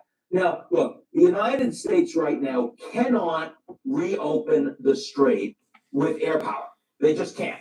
It would take months and months. They don't know how to get rid of all the drones, and they can't force the ships to get insured when they're in harm's way. And there's no mechanism to escort them given all of that. So what they could do is they could stop the Iranians from exporting. They could do that in a hot second. When the Iranians are getting their ships out and they're making a lot of money for it, and the Americans have suspended those sanctions. And of course, they're allowing a small number of boats of their friends, like Pakistan. We've had a maximum of 5% of previous traffic, pre-war traffic, getting through over the past days. If the U.S. wanted to shut that down and squeeze the Iranians in terms of their resources, their money, they could do that. It would have less of an effect given how much money they've made over the last 4 weeks, which is far more than they were making before. So that doesn't appear to be the strategy. What appears to be the strategy is taking these troops, going in and taking some raids on coastal areas to further degrade Iran's military ability to disrupt the straits, maybe taking some of the islands that are in the strait that are contested, change the balance of power over the strait, and then over time, perhaps take the Karg Island, where Iran actually exports its oil from. That's very far from an off ramp. That looks like almost certainly like a period of escalation is coming. All right, guys. So basically, they reinforce that Iran basically saying, hey, man, America is talking to themselves, even though Trump said that everything was going good and the peace talks were working. They say absolutely not, guys. I have brought you everything that I have seen as far as what's taking place in Iran, guys. All the latest and breaking news most definitely has been delivered. We heard from Pete himself. We heard from Caroline Levitt. We heard from Trump himself. And we took some reports from across the world as far as the BBC go. I hope that I was able to expand on some of the things you have heard, most definitely shed light on some of the things that you have not. We most definitely have been here for 2 hours. That's my time. If you have not hit that like button, double tap that screen if you're on a mobile device, or click the 3 dots, hit the thumbs up, guys. It most definitely helps out the channel. Be sure to subscribe to the channel if you are new, because on Everything News, I will most definitely continue to bring you all the latest and breaking updates when it comes to this Iran conflict, man. Shout out to the new subscribers as well as my old subscribers. Shout out to all of my members, the new members as well as the old members. Shout out to anybody that sent a gift or a super chat or a super sticker. I most definitely appreciate it. And shout out to my moderators for keeping this chat running smooth. I know from time to time it get a little hectic down there with all the differences in opinions, but we most definitely appreciate all the opinions, and people voicing their opinions. We most definitely appreciate that. And I most definitely appreciate all my moderators. Thank y'all for keeping my chat running smooth. So until I see y'all again, man, y'all make sure y'all stay safe out there. And most definitely, like I do every time, it's time for me to make my grand exit. Hold on. Matter of fact, before I do that, because I forgot, let me end the poll. So in the poll, I asked, is the Iran war close to being over, guys? Hold on. Let me see what it says. Oh, it didn't say anything yet. Hold up. Something just happened that I did not want to happen. Hold up. All right, there we go. Did it put it on? Okay, so did it tell me? Okay, it says out of 1.6K votes, guys. When I asked, is the war close to being over? 72% of y'all said no, and 27% said yes. So most definitely, most people within my chat and on this channel believe that this war is nowhere close to being over, guys. Shout out to everybody that participated on that poll, as well as everybody that hit the like button. And once again, it's time for me to go. Sidewalk Gang, checking out. I'll catch y'all on the next one. Y'all most definitely be safe, guys. I'm gone.